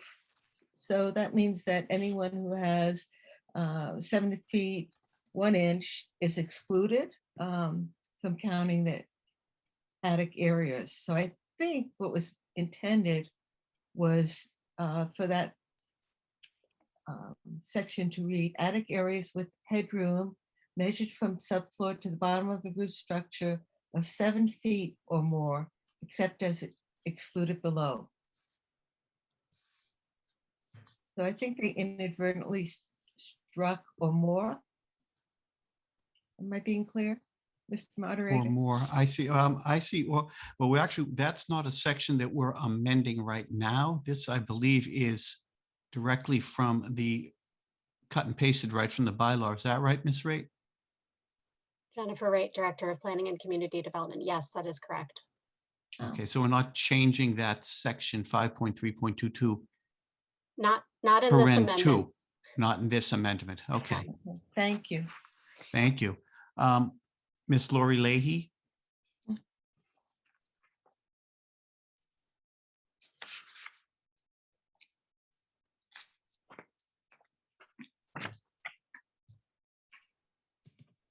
Hi, Lori Leahy, Precinct 21. This is one of those really confusing amendments or articles for me, and it seems like, and I would like someone to answer this, but it seems like we are making it easier to count more gross floor area. So then we could require less open space or landscaped area. Is that what this is attempting to do? Hope that was clear. Ms. Raitt? Jennifer Raitt, Director of Planning and Community Development. No, that is not the intent of this zoning amendment. The intent of the zoning amendment is to only provide a reference as noted in letter C, which is the only addition to this section of the zoning bylaw. It is simply to reference the district dimensional requirements for usable open space and landscaped open space, which are calculated based upon the gross floor area. It is just making certain that that reference is clear in this section of the bylaw. Nothing more. Very good. Thank you. Does that answer your question, Ms. Leahy? Yes, thank you. Thank you. Leah Broder?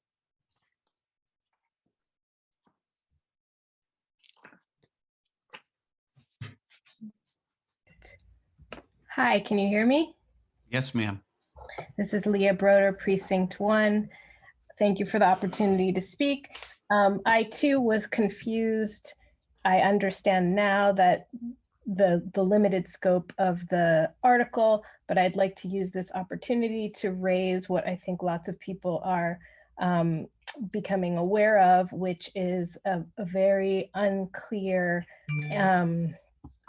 description of open space in our bylaws. And I'm just raising this so that I will encourage our town meeting members to address this at our next meeting. I know the time is behind us to address this for this meeting, but there was an article that was raised last time around that didn't get support.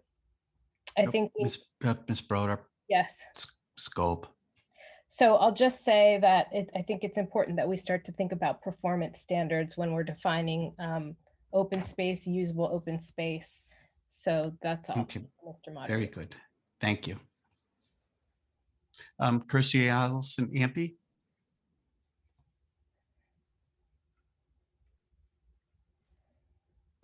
Kirstie Allison Ampe, Precinct 15. I'd like to move the question in all matters pertaining to. Okay. We have a motion to terminate debate. Do I have a second?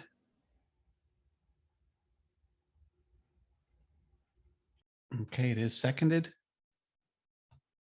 So we're going to move to open up a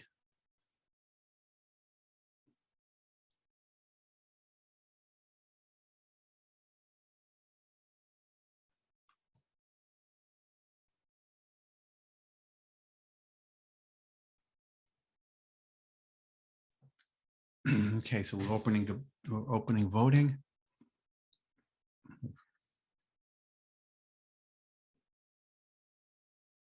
Voting is now open. So 1 through 7 go over. 8 through 15. 16 through 21. If you wish to terminate debate, please vote 1 for yes. Cast your vote. If you don't want to vote, terminate debate. If you want to continue to discuss this, please vote no. Cast your vote or text or chat your vote. Chatting is more efficient than texting. So first we go chat yes or no. If not, text it 617-575-9266. And if that doesn't work, you can call Ms. Brazil, 781-316-3071.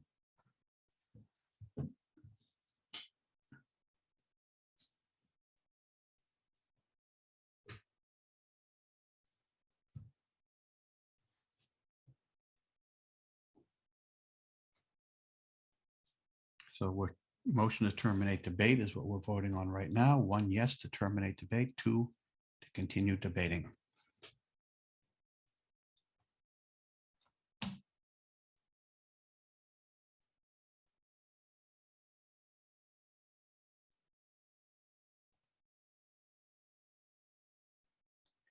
So town meeting members, please take your chance right now, your final chance to vote.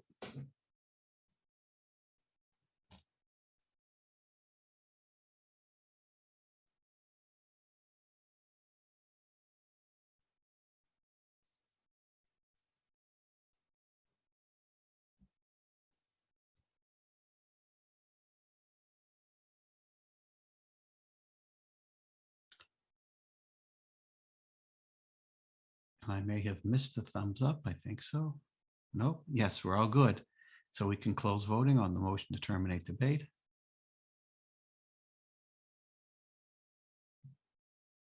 And the motion passes. 211 in the affirmative and 20 in the negative. So we'll run through our screens and we'll take a vote on the main motion as recommended and printed by the ARB in their report.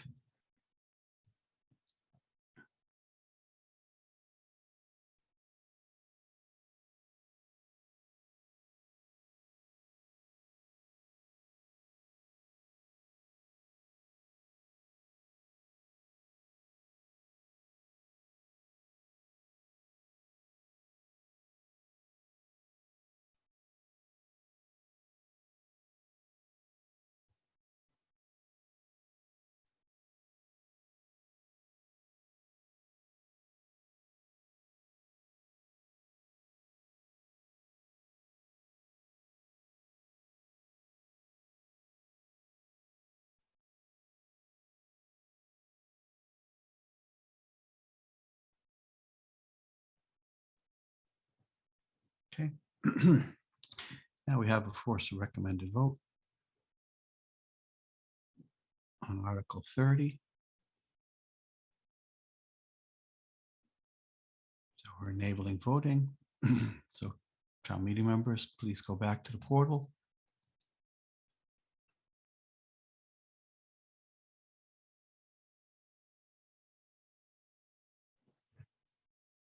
Precincts 1 through 7, 8 through 16, 16 through 21. We're voting on the amendment, we're voting to amend the gross floor area definition as recommended by the ARB in their report. If you want to do that, please vote 1 for yes, or 2 for no, or chat your vote in.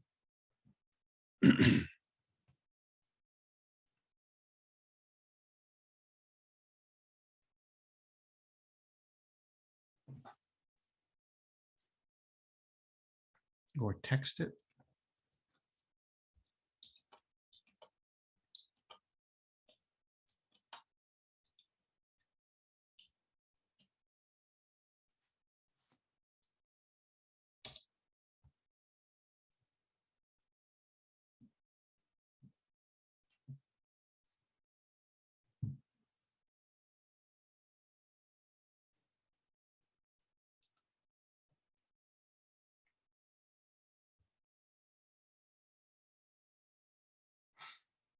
So town meeting members, take your chance right now before we close voting. Go ahead and vote on the portal, text or chat your vote in.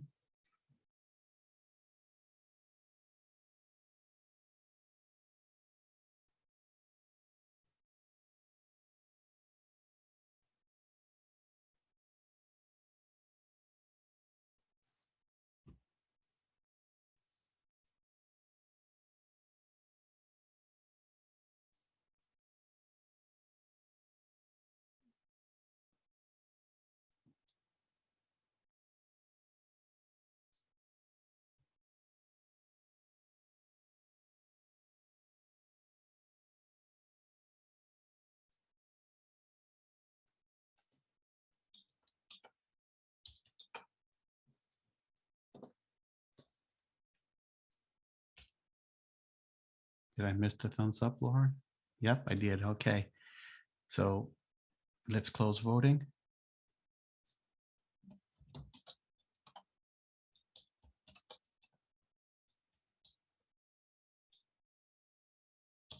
Motion passes 94%.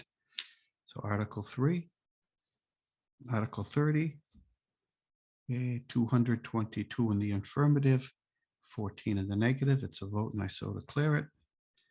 And that ends Article 30. And brings us to Article 33.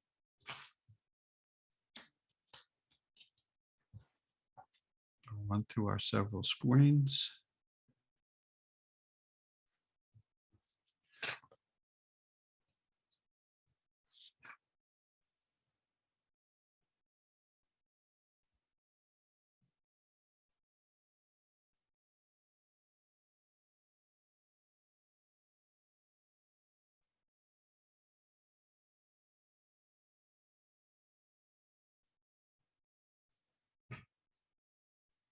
Ms. Memon has a point of order. So while we look at these screens, let's see what Ms. Memon has to say. Oh, did she take it away? She did take it away. Okay, so we have to bring her up. So that brings us to Article 33.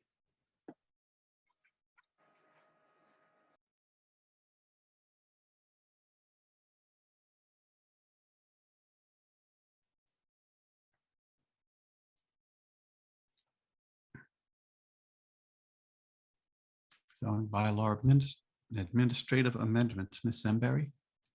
Thank you, Mr. Moderator. Rachel Zemberry, Chair of the Redevelopment Board. Article 33 is a zoning bylaw amendment inserted at the request of the Redevelopment Board relative to administrative amendments. The ARB voted to recommend action 5-0.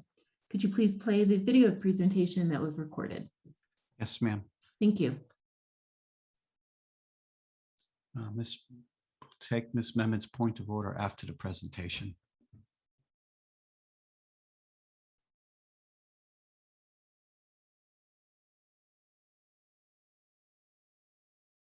Hello, I'm Rachel Zemberry, Chair of the Arlington Redevelopment Board, also known as the ARB, and I will be taking you through warrant Article 33, which is a zoning bylaw amendment for administrative amendments for the 2021 annual town meeting. The ARB supports these administrative amendments for clarity and consistency, including a range of technical references and corrections that do not alter the substance of the bylaw. This bulk of amendments include the following: updating references to the Select Board instead of Board of Selectmen, making terms and phrases gender neutral, inserting a day, correcting a section reference, and lastly, making a cross-reference update consistent with an article passed at the 2019 annual town meeting. The ARB voted 5-0 at our April 5th meeting to recommend favorable action on Article 33. Thank you. Thank you very much, Ms. Zember. Anything further? No, thank you. Okay, we'll have Ms. Zarina Memon's point of order. Yes, Mr. Moderator, thank you, Serena Memon from Precinct 21. I just have a couple questions. First of all, I thought we were doing Article 31. Isn't that on the consent agenda? We're doing 33. Article 31 was on the consent agenda and was disposed of. Oh, it was on the consent agenda. Sorry, I had my list for some reason, 31, 32. I was wondering why a lot of these articles are not on consent agendas, especially since they're definitions or clarifications. Is there a way we can streamline this? Because it seems like this, I mean, it seems like they're just. I hear what you're saying. Yeah. And at this point, no. No. The ARB wanted to take the moment to explain what they were doing with these so that it was clear. We did put ones, as many as we could, that were totally clear and easily understood. I think they wished to give us a 1 or 2 minute explanation on these. And I believe some other people wish to speak on them as well. Oh, wait a minute. Hello. Hello? Yeah, I just wanted to ask one more quick question before I was But dismissed. that's Zarina, point of order, Point not of waiting order. to speak and ask questions. So am I still asking? Yeah, you got to put, you're here on a point of order. I'm going to let you ask your question, but if you have a question, you should have put waiting to speak Oh, hand no, button. this is actually point of order more, just because the videos are available on the town website. I don't know if some people are aware of that. And I've seen a lot of these videos, so I just wanted to make that announcement. Well, I'm glad you were able to watch them beforehand. That's why we had them up. Great, thanks. Thank you. Okay, so Let's bring up Gordon Jameson, and actually none of those things Serena brought up were points of order, but they were more questions. Mr. Jameson.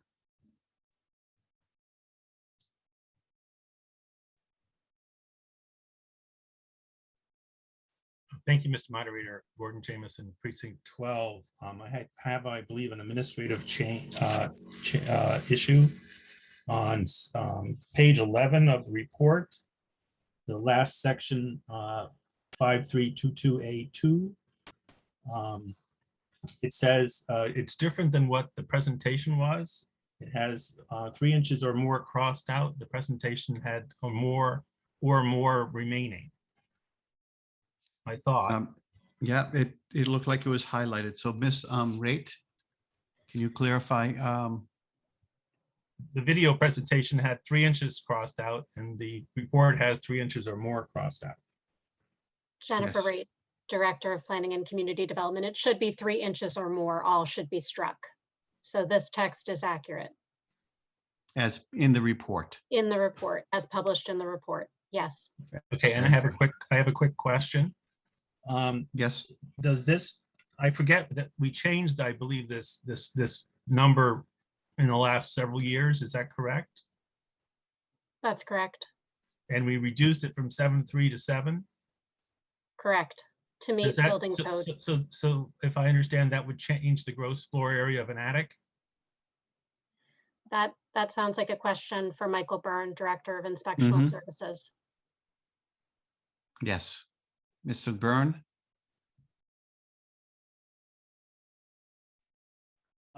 Michael Byrne, Director of Inspectional Services. Gordon, yes, it does reduce it slightly. And so the board of the assessors need. Miss- So We can't all talk at once on Zoom. Thank you, Mr. Byrne. So my point is, at some point, the assessors and board of the assessors need to get in and do a calculation to update the gross floor area of these structures. Thank you very much, Mr. Moderator, and thank everyone for the clarifications. Thank you, sir. Kevin Koch?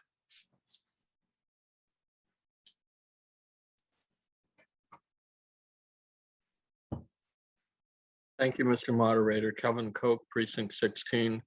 My question is basically the same as what Gordon just asked. It appears that you're increasing the area of attics. Actually, it would be a decrease, would it not, Mr. Byrne? Okay, can you still hear me, John? Am I still unmuted? Yep, you're still going, Mr. Yeah. Byrne. Yeah, it would actually decrease the area. Well, if the attic, if the only space that counted had to be at least 7 feet 3 inches high, and now the space that counts as floor space only has to be 7 feet high, that means that the space between 7 feet and 7 feet 3 inches that used to be not count as floor space now is counted as floor space. Well, I think Michael Byrne, Director of Special Services. I think what you're finding is that they can't construct something larger than that. So it does decrease the gross floor area in the attics slightly. It's the 3 inches difference, but it does actually decrease it. Yes. So this is a little bit more than just a administrative change, and that's my main point, and I'm done. Thank you. Thank you, Mr. Koch. Ms. Dre?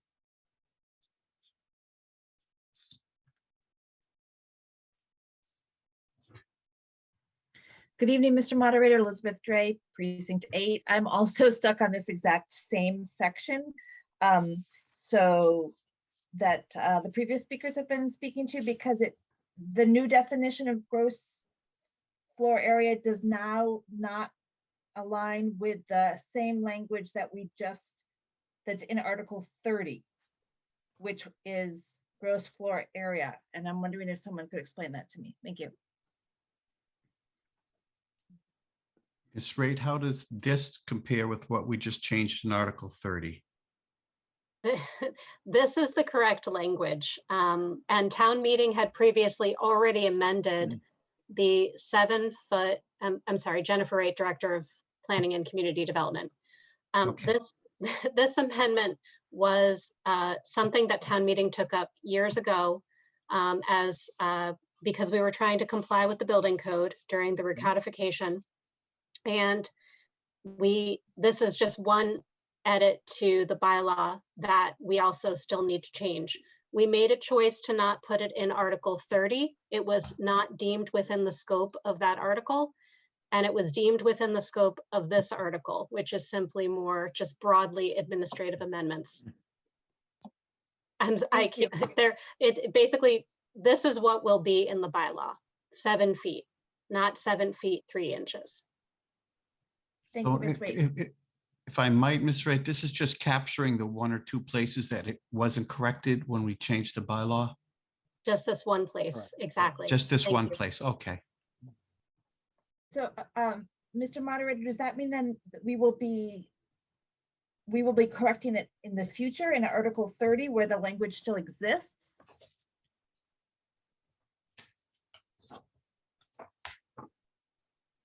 Hold on, I'm looking back to Article 30. On page 5, Yeah. that bottom section, number 2, still reads 7 feet, 3 inches or more. But in this article, you're striking out 3 inches or more. So they are not the same language. I'm going to defer to Ms. Raitt. Thank you. This supersedes I'm sorry, Jennifer Raitt, Director of Planning and Community Development. This supersedes what you put in article. This is the correct language that needs to be in the zoning bylaw. Mr. Moderator. Within the scope. Yes, ma'am. Mr. Heim. I know I sympathize with what everybody's looking at because we're looking at them in sort of these sequential orders, but because the previous article is basically a reference, when you fix this one, you fix the whole thing. If that makes a little bit more, another way of putting it.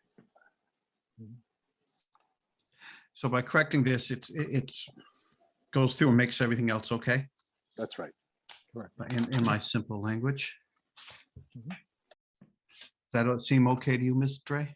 Yes, that's very clear. Thank you, Mr. Hyman. Thank you, Mr. Moderator. Thank you, ma'am. Mr. Schlickman?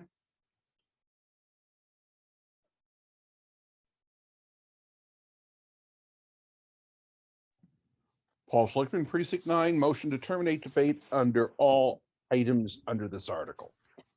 Okay, in Article 33, we have a motion to terminate debate. It's been seconded.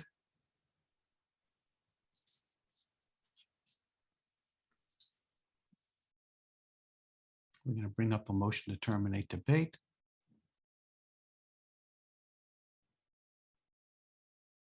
So town meeting members, get ready to migrate over to your portal. So voting's open. So 1 through 7 going over. 8 through 15. And 16 through 21. If you wish to terminate debate, please 1 for yes. If you don't, 2 for no. Text in yes or no, or chat in, which is preferred over texts. So all you have to do is write yes if you want to terminate debate, 2 if you do not want to.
Okay, we're getting the thumbs up. We're all set. We can terminate, we can close voting. Yep.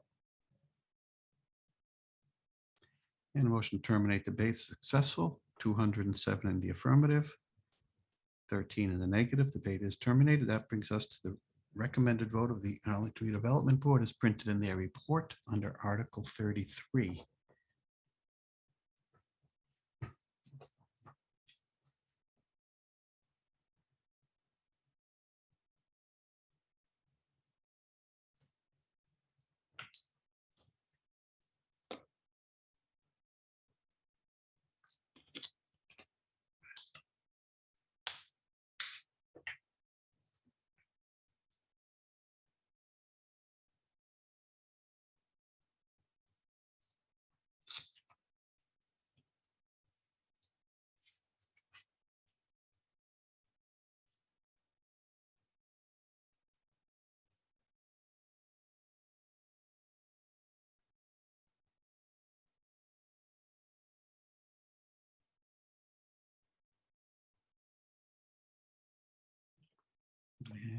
And we're now going to open voting on Article 33.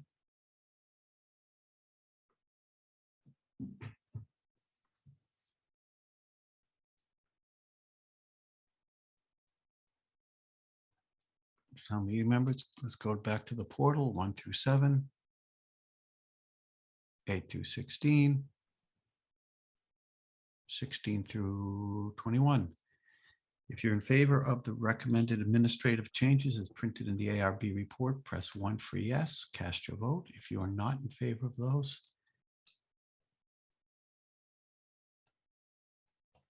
press 2 for no, cast your vote, or text in yes or no, or chat it in.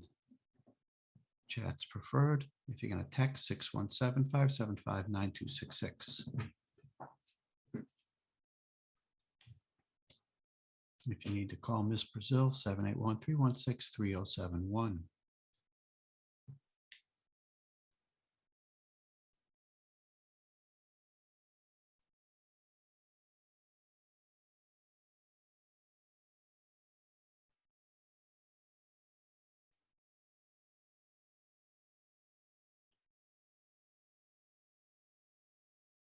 Town meeting members, please take this opportunity to vote.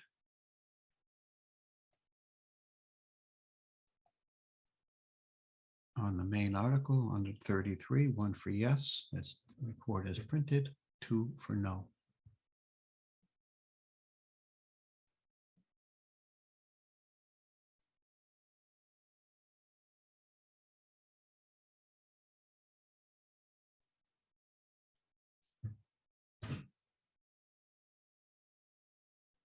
Okay, we have all the votes in. We can close voting.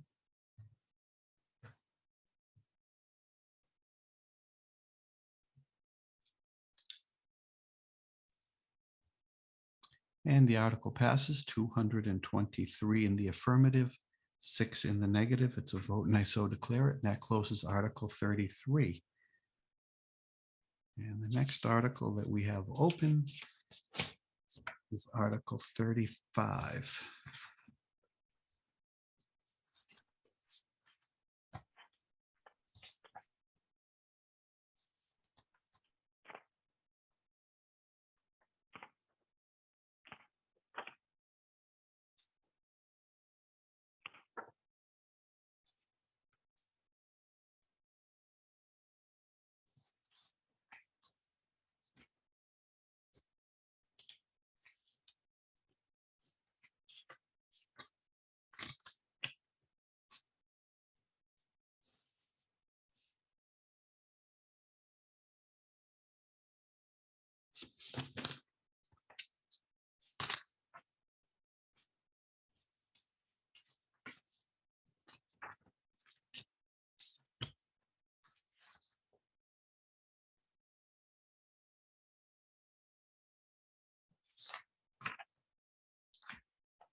Okay, we have Article 35. Zoning bylaw amendment, industrial uses. Ms. Zemberry? Thank you, Mr. Moderator. Rachel Zemberry, Chair of the Redevelopment Board. Article 35 is a zoning bylaw amendment inserted at the request of the Redevelopment Board relative to industrial uses. The ARB voted to recommend action 5-0. Would you please play the video presentation that was pre-recorded? Yes, ma'am. Thank you.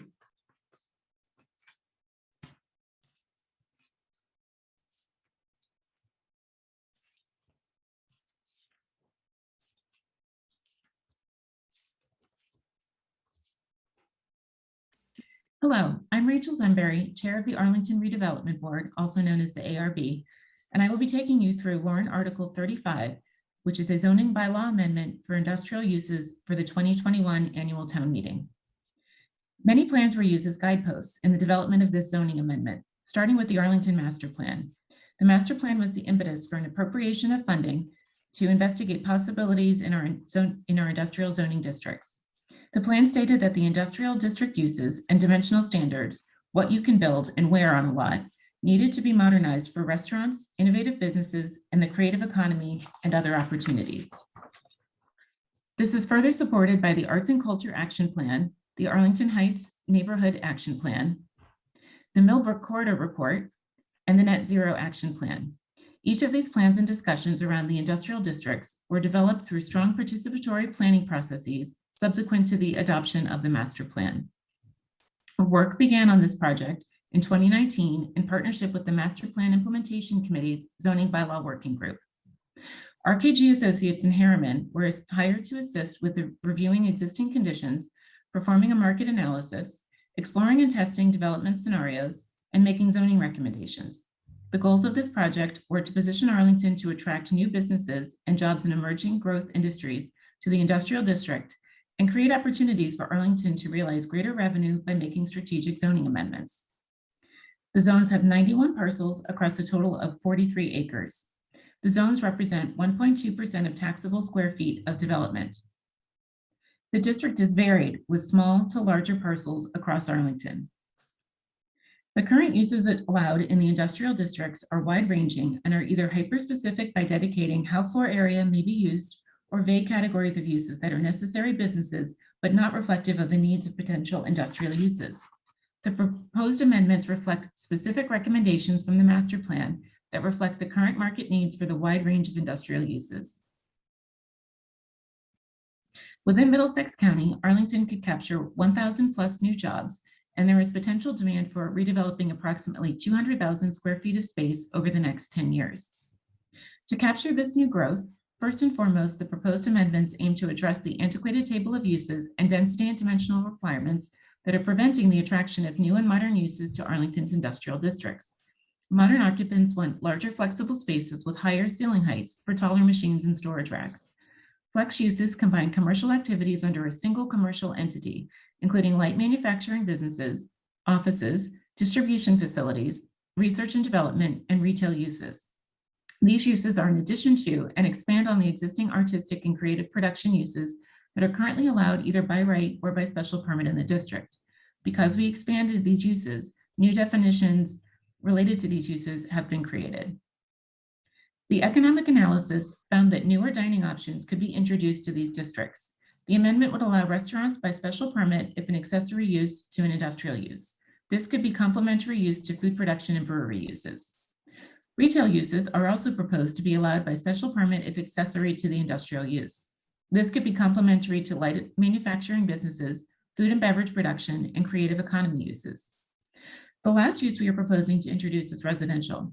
Residential uses are proposed to be allowed by special permit only if they are accessory to industrial use. The master plan recommended that residential uses should be allowed in mixed-use projects where the associated commercial industrial space comprises the majority of usable space. Currently, the zoning bylaw strictly prohibits residential uses in mixed-use projects in the industrial district. RKG Associates completed a pro forma analysis to determine whether the proposed amendments are realistic requirements to set on a property owner. RKG found that a new development of industrial and commercial use alone may not be a viable investment for a property owner to develop a site. When including residential uses, the pro forma showed profitability, which is why we need to amend the description of the district.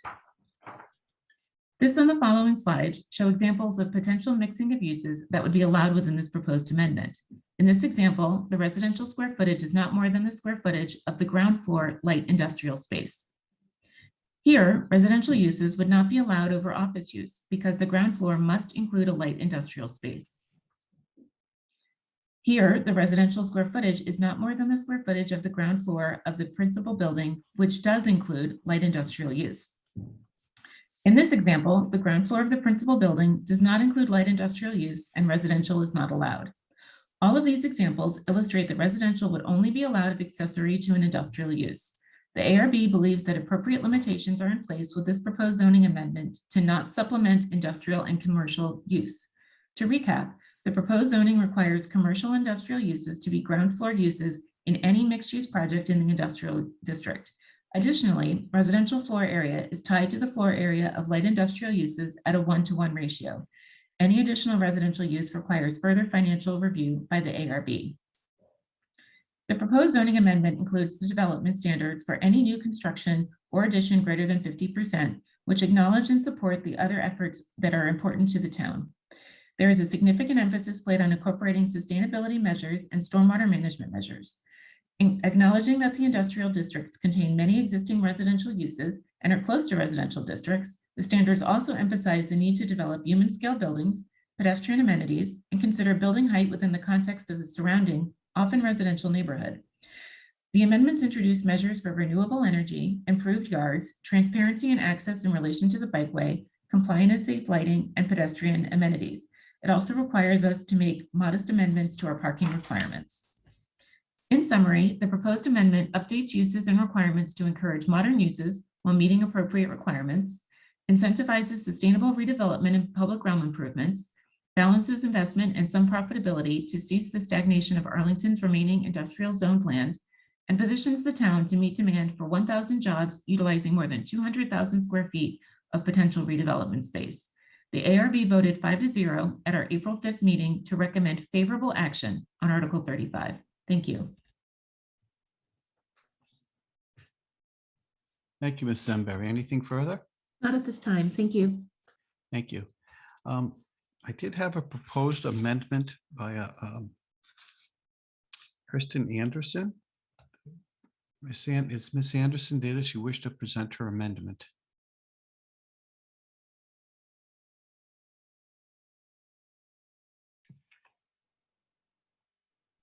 Mr. Moderator? Yes. Kristen Anderson, Precinct 13. Mr. Moderator, I move to amend Article 35. My amendment strikes out the references to residential uses in the industrial districts. It maintains our current bylaw restriction of allowing just commercial and industrial development for this small zone. I moved to East Arlington in the year 2000. In those days, I helped revive a small neighborhood citizens group. I served on town meeting in Precinct 1, and I worked with the Tri-Town Flood Group. I've since moved to the Morningside neighborhood. I run a small business in Arlington Heights, which is located in one of the industrial buildings behind Gold's Gym. We are an independent music distributor. There is very little industrial space in Arlington, and so it is a miracle and a dream come true to be located here. The benefits of being able to live and work in Arlington are immense. Prior to moving our business from Malden in 2015, my partner and I spent approximately 415 hours per year combined in traffic on Route 16, just commuting to work. 415 hours per year. Multiply that by the 11 years that we worked in Malden. It's an outrageous amount of time to waste commuting. Since moving our business to Arlington, I am able to walk or ride my bike to work in the Heights. Walking and bicycling promotes physical, mental, and emotional well-being. It will improve the quality of your life big time. It's really awesome. And I wish that more of my neighbors in Arlington could enjoy living and working in the same town. It's a much better way to live. Yet, only a very small percentage of residents, only 7% pre-pandemic, live and work in town. This is why we call Arlington a bedroom community. Arlington desperately needs more businesses and more jobs. Arlington needs a better balance between living and working, and there does not need to be a battle between housing and business. People need both homes and work. So how do we bring more jobs to town? Not by giving private developers the right to develop high-end luxury residential apartments in our industrial zone. That will only drive businesses away because businesses cannot compete with residential market demand and rents. Adding residential use to the industrial zone will drive existing businesses away and disincentivize new businesses from locating here.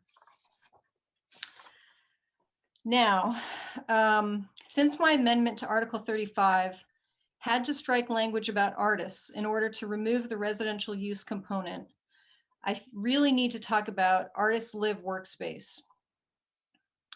Encouraging artist studio loft space is worthy, ethical, and attainable. But unamended, Article 35 will have the exact opposite effect. It will drive artists out of town. This is happening right now in the Myrack Mill building. Non-commercial artists need affordable space.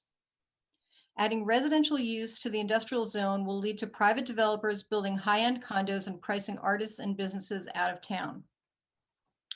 Prior to moving to Arlington in the year 2000, I spent over a decade living in Boston area artist loft spaces as a printmaker. I helped to provide live-work studio space to artists by finding suitable space, negotiating leases and build out, and managing studio spaces.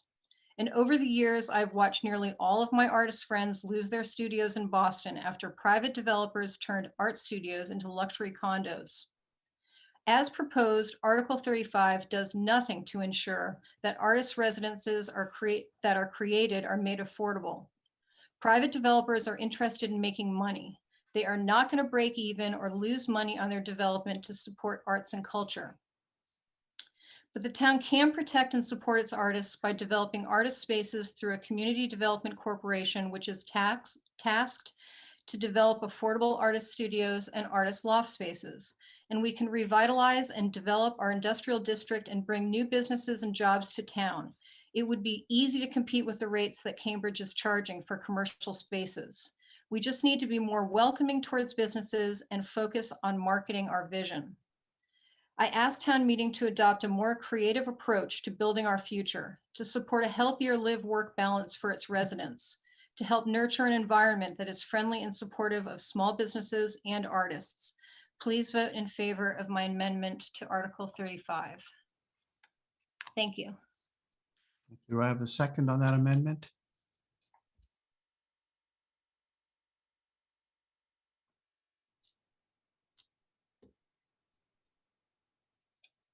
It's been seconded.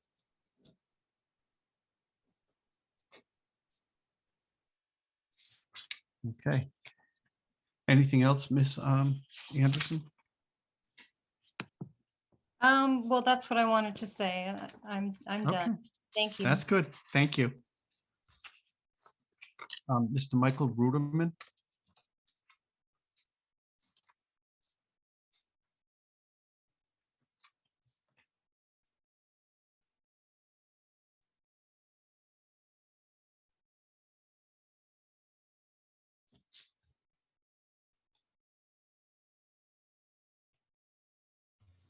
Mr. Ruderman. Thank you, Mr. Moderator. Michael Ruderman, Precinct 9. I wish to present to the meeting Mr. Don Seltzer of Irving Street. He has some words to say on Article 35. I believe he also has a video presentation ready to go. And he is a town resident? He is, sir. Okay, thank you. He has a right to speak under our bylaws.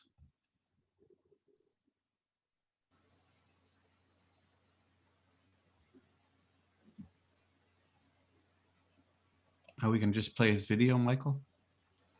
I believe so, yes. Okay.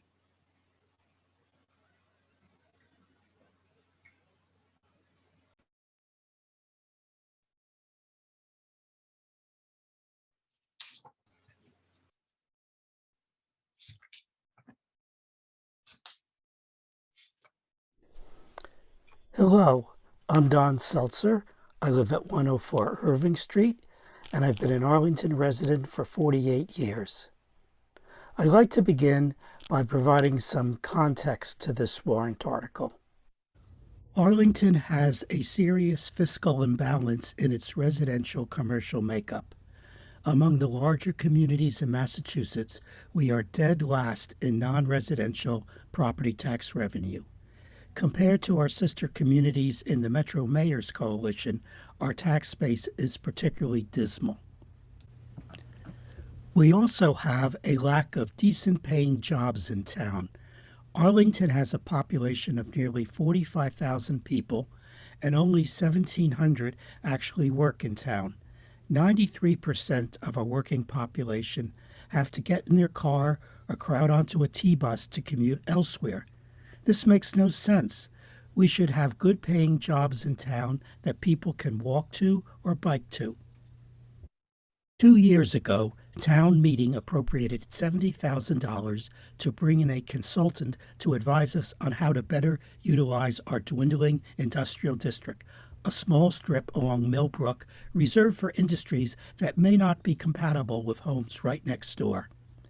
Starting in December 2019, I attended every presentation made to the Zoning Bylaw Working Group and the Redevelopment Board. Throughout all this time, the objective was clear. How can we attract new emerging companies to our tired, underutilized industrial districts? How can we bring in good, high-paying jobs? How can we enrich the community with these new businesses? We heard ideas that appealed to our aspirations, such as microbreweries, fine dining, maker spaces, and even vertical farming.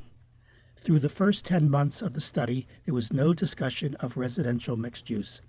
A town survey carried out last summer showed that residential was the least popular use for industrial districts. The proposal to allow residential mixed use was introduced at a very late stage in October during a presentation to the Redevelopment Board.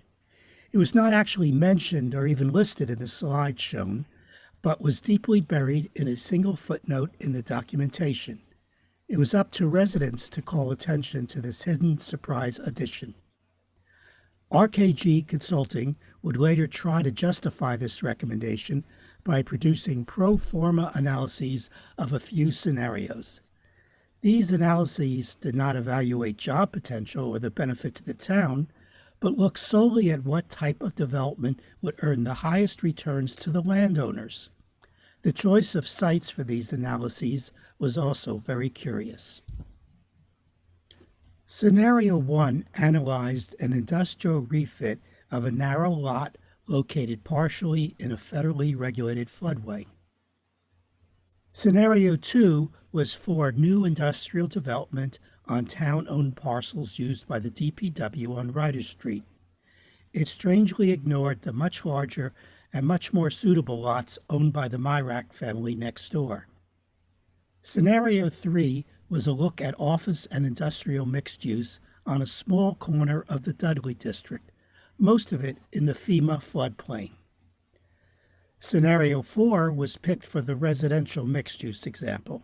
For that analysis, RKG chose the large 5-acre Lowell Street, Park Avenue industrial district known as the Gold's Gym site. Guess which scenario worked out best financially for the developer? The danger of rezoning our industrial districts for residential mixed use is that it will ultimately drive out everything else. In adding residential use at the end of their contract, RKG failed to include all of the other normal requirements that apply to residential uses in every R zone and business zone. This is a developer's dream. There are no requirements for open space, either landscaped or usable. There are minimal yard setbacks. The current proposal actually prohibits a front yard of more than 10 feet, and there are no minimum lot sizes required. It is easy to predict what will come out of this proposal. 2- or 3-story apartment buildings with some nominal, low-cost industrial use on the ground floor. Picture a self-service storage warehouse on the ground floor. And because inclusionary affordable housing doesn't kick in until 6 units, this article also encourages developers to slice up the district into small subdivisions to build apartment buildings or townhouses with only 4 or 5 units, all renting for high market rates.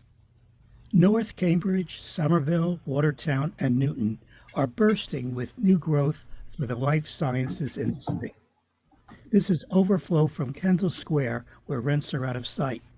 Our wife, on our doorstep, is grabbing this overflow at $70 per square foot. In Arlington's industrial districts, the going rents are only $25 to $30 per square foot. This study and proposed zoning amendments do nothing towards attracting this type of desirable growth to our community. I urge you to vote no on the motion as originally proposed.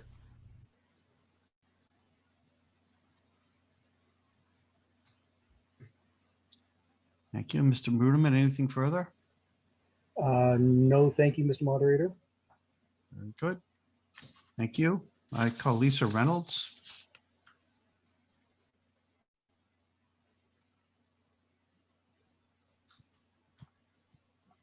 Thank you, Mr. Moderator. Can you hear me? Yes, ma'am. Thank you. Lisa Reynolds, Precinct 6.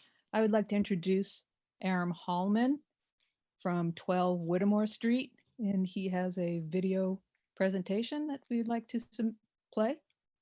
Very good. Well, is he here or are we just going to play his video? Ooh, just play his video, please. Okay, very good. Thank you.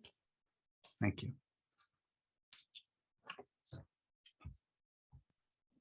I'm Aram Holman, 12 Whittemore Street, and a town resident for 23 years. I oppose Article 35 because it's a big step towards entirely eliminating Arlington's shrunken industrial area, turning it into housing and turning Arlington into a bedroom-only community. I have 4 related concerns, which I hope you share. Growing Arlington's business sector, creating more decent paying jobs in town, creating more affordable housing, and limiting Arlington's ever-growing dependence on its financially burdensome residential property tax. In every one of these aspects, Article 35 goes in the opposite direction or is significantly inferior to better alternatives. Article 35 has glib language about allowing restaurants, breweries, wine bars, and artists. Despite that, Arlington's Article 35's primary purpose is to turn Arlington's industrial area into another residential district, in that its primary use, as measured by space, will be for expensive market rate housing. Any business use, first floor or otherwise, will be a flimsy facade. The purpose of an industrial area is to provide space for business activities that are incompatible with housing. To mix in housing violates that purpose. And once housing is built there, any complaints by residents about business activities will trump the otherwise legitimate needs of businesses. This won't happen all at once. Instead, the residential camel will start by poking its nose into the industrial tent a bit at a time and then intruding itself more and more. Here's how. It also shows how its proponents tried to sneak in housing. The original article mentioned residential housing only as a footnote. This was unacceptable and explicit language was added. However, the explicit language allowed twice as much residential space as light industrial use. Light industrial, that's the glib category name for restaurants, wine bars, etc. That's far too much by any standard and really does make the area primarily residential. It was too blatant and it was trimmed back to allow only as much space as light industrial, not twice as much. This sounds better, but if you read on, there's a loophole. All the redevelopment board needs to do is to find out that the lower limit is financially infeasible, that's a quote, for the developer, and the ARB can raise that residential limit back up to twice as much as for business. Presto, residential at last. This is sneaky and underhanded because it gives the redevelopment board the discretion to allow what was previously removed precisely because it was objectionable. And any developer will easily be able to cook up numbers that support a claim of financial infeasibility.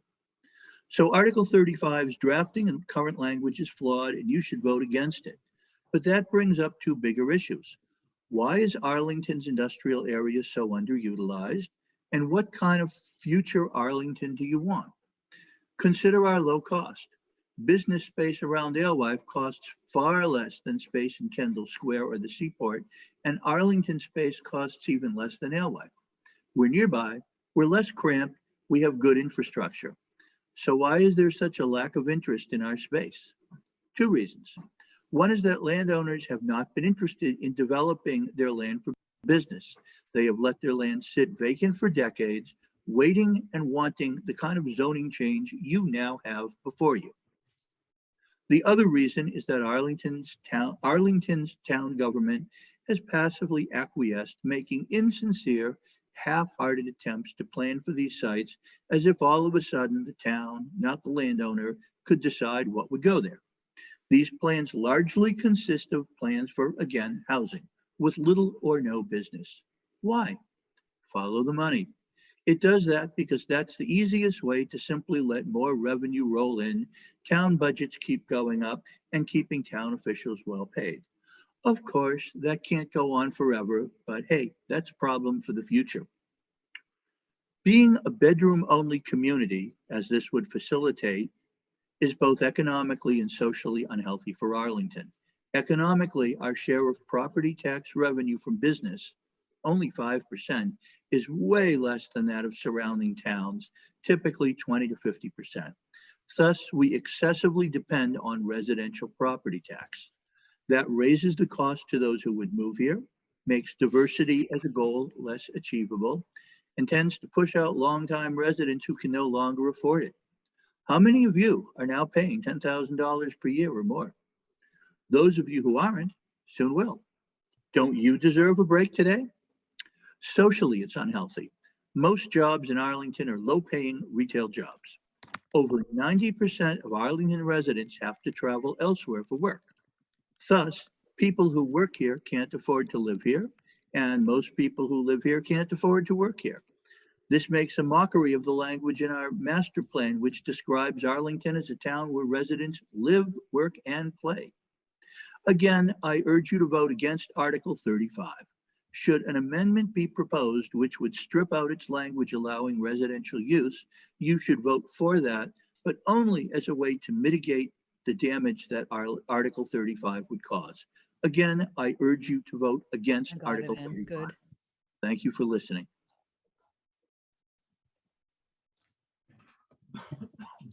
Anything else, Ms. Reynolds?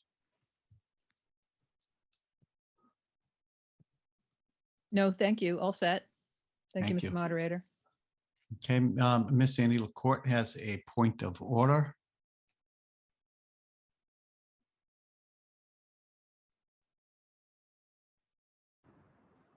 Annie LaCourte, Precinct 15. John, I apologize if this is not a point of order, but I would like to point out that once again, some of the things that Mr. Holloman said in his video were maligned the character of town officials.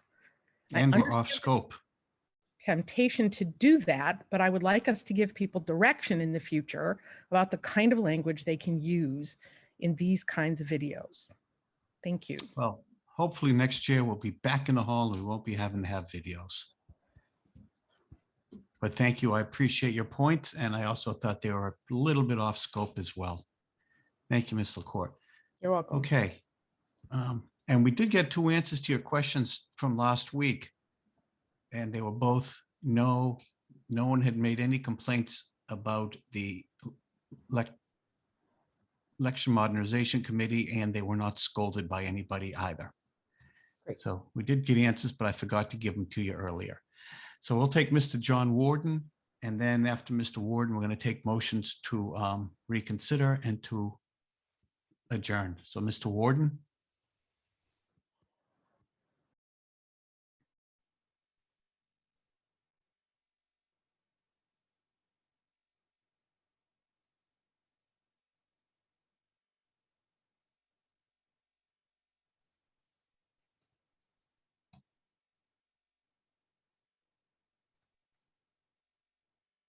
Mr. Warden, you have the floor.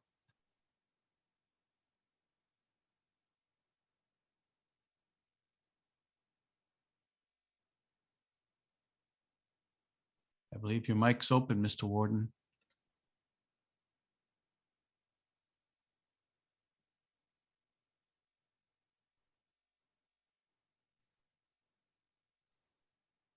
what is the matter with it?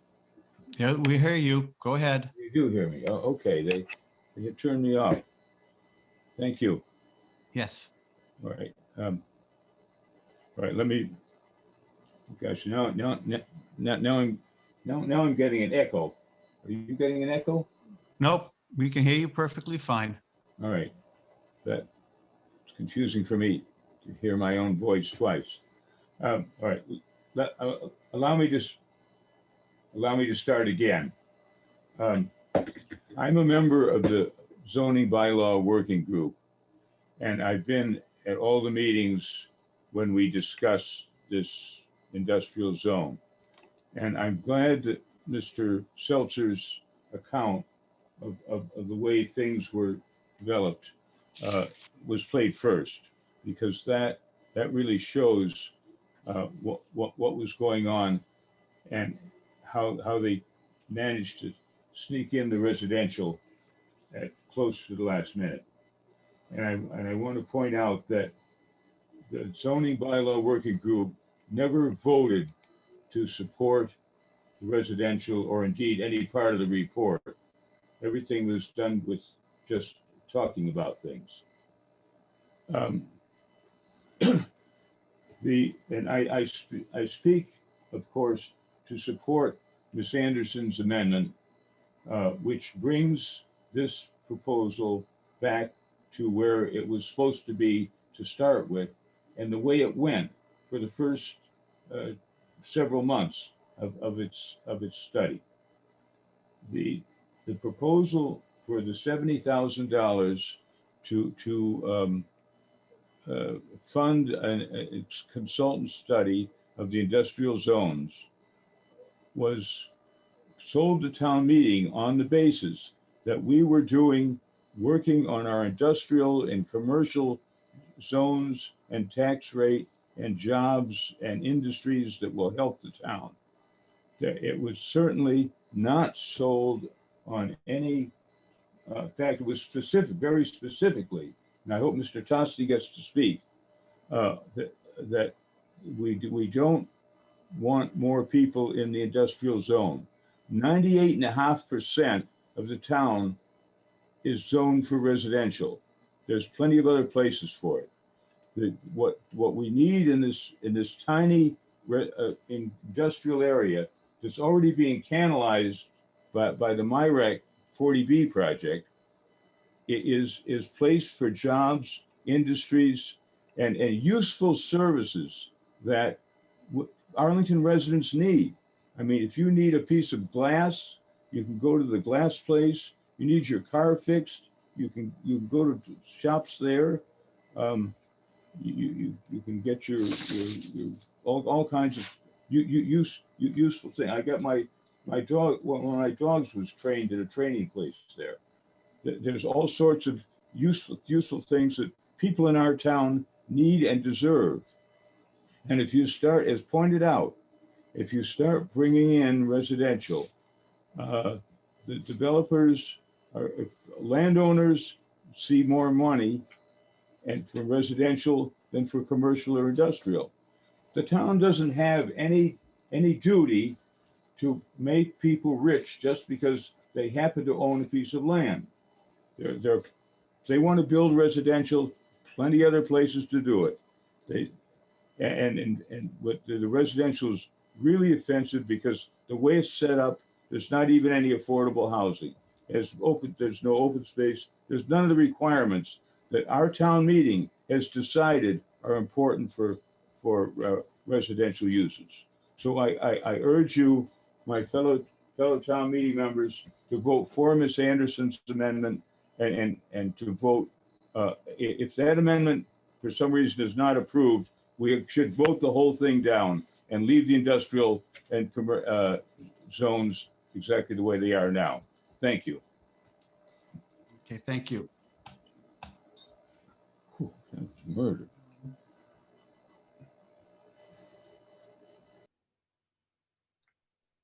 Okay, it's 11:01. I'm going to ask for any motions for reconsideration.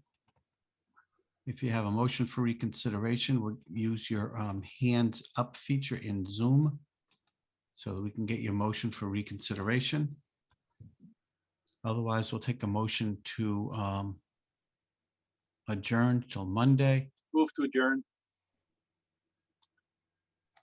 Second, A second, anyone opposed? Seeing none, we're going to adjourn till Monday. We're going to save the speaking order and the list until then.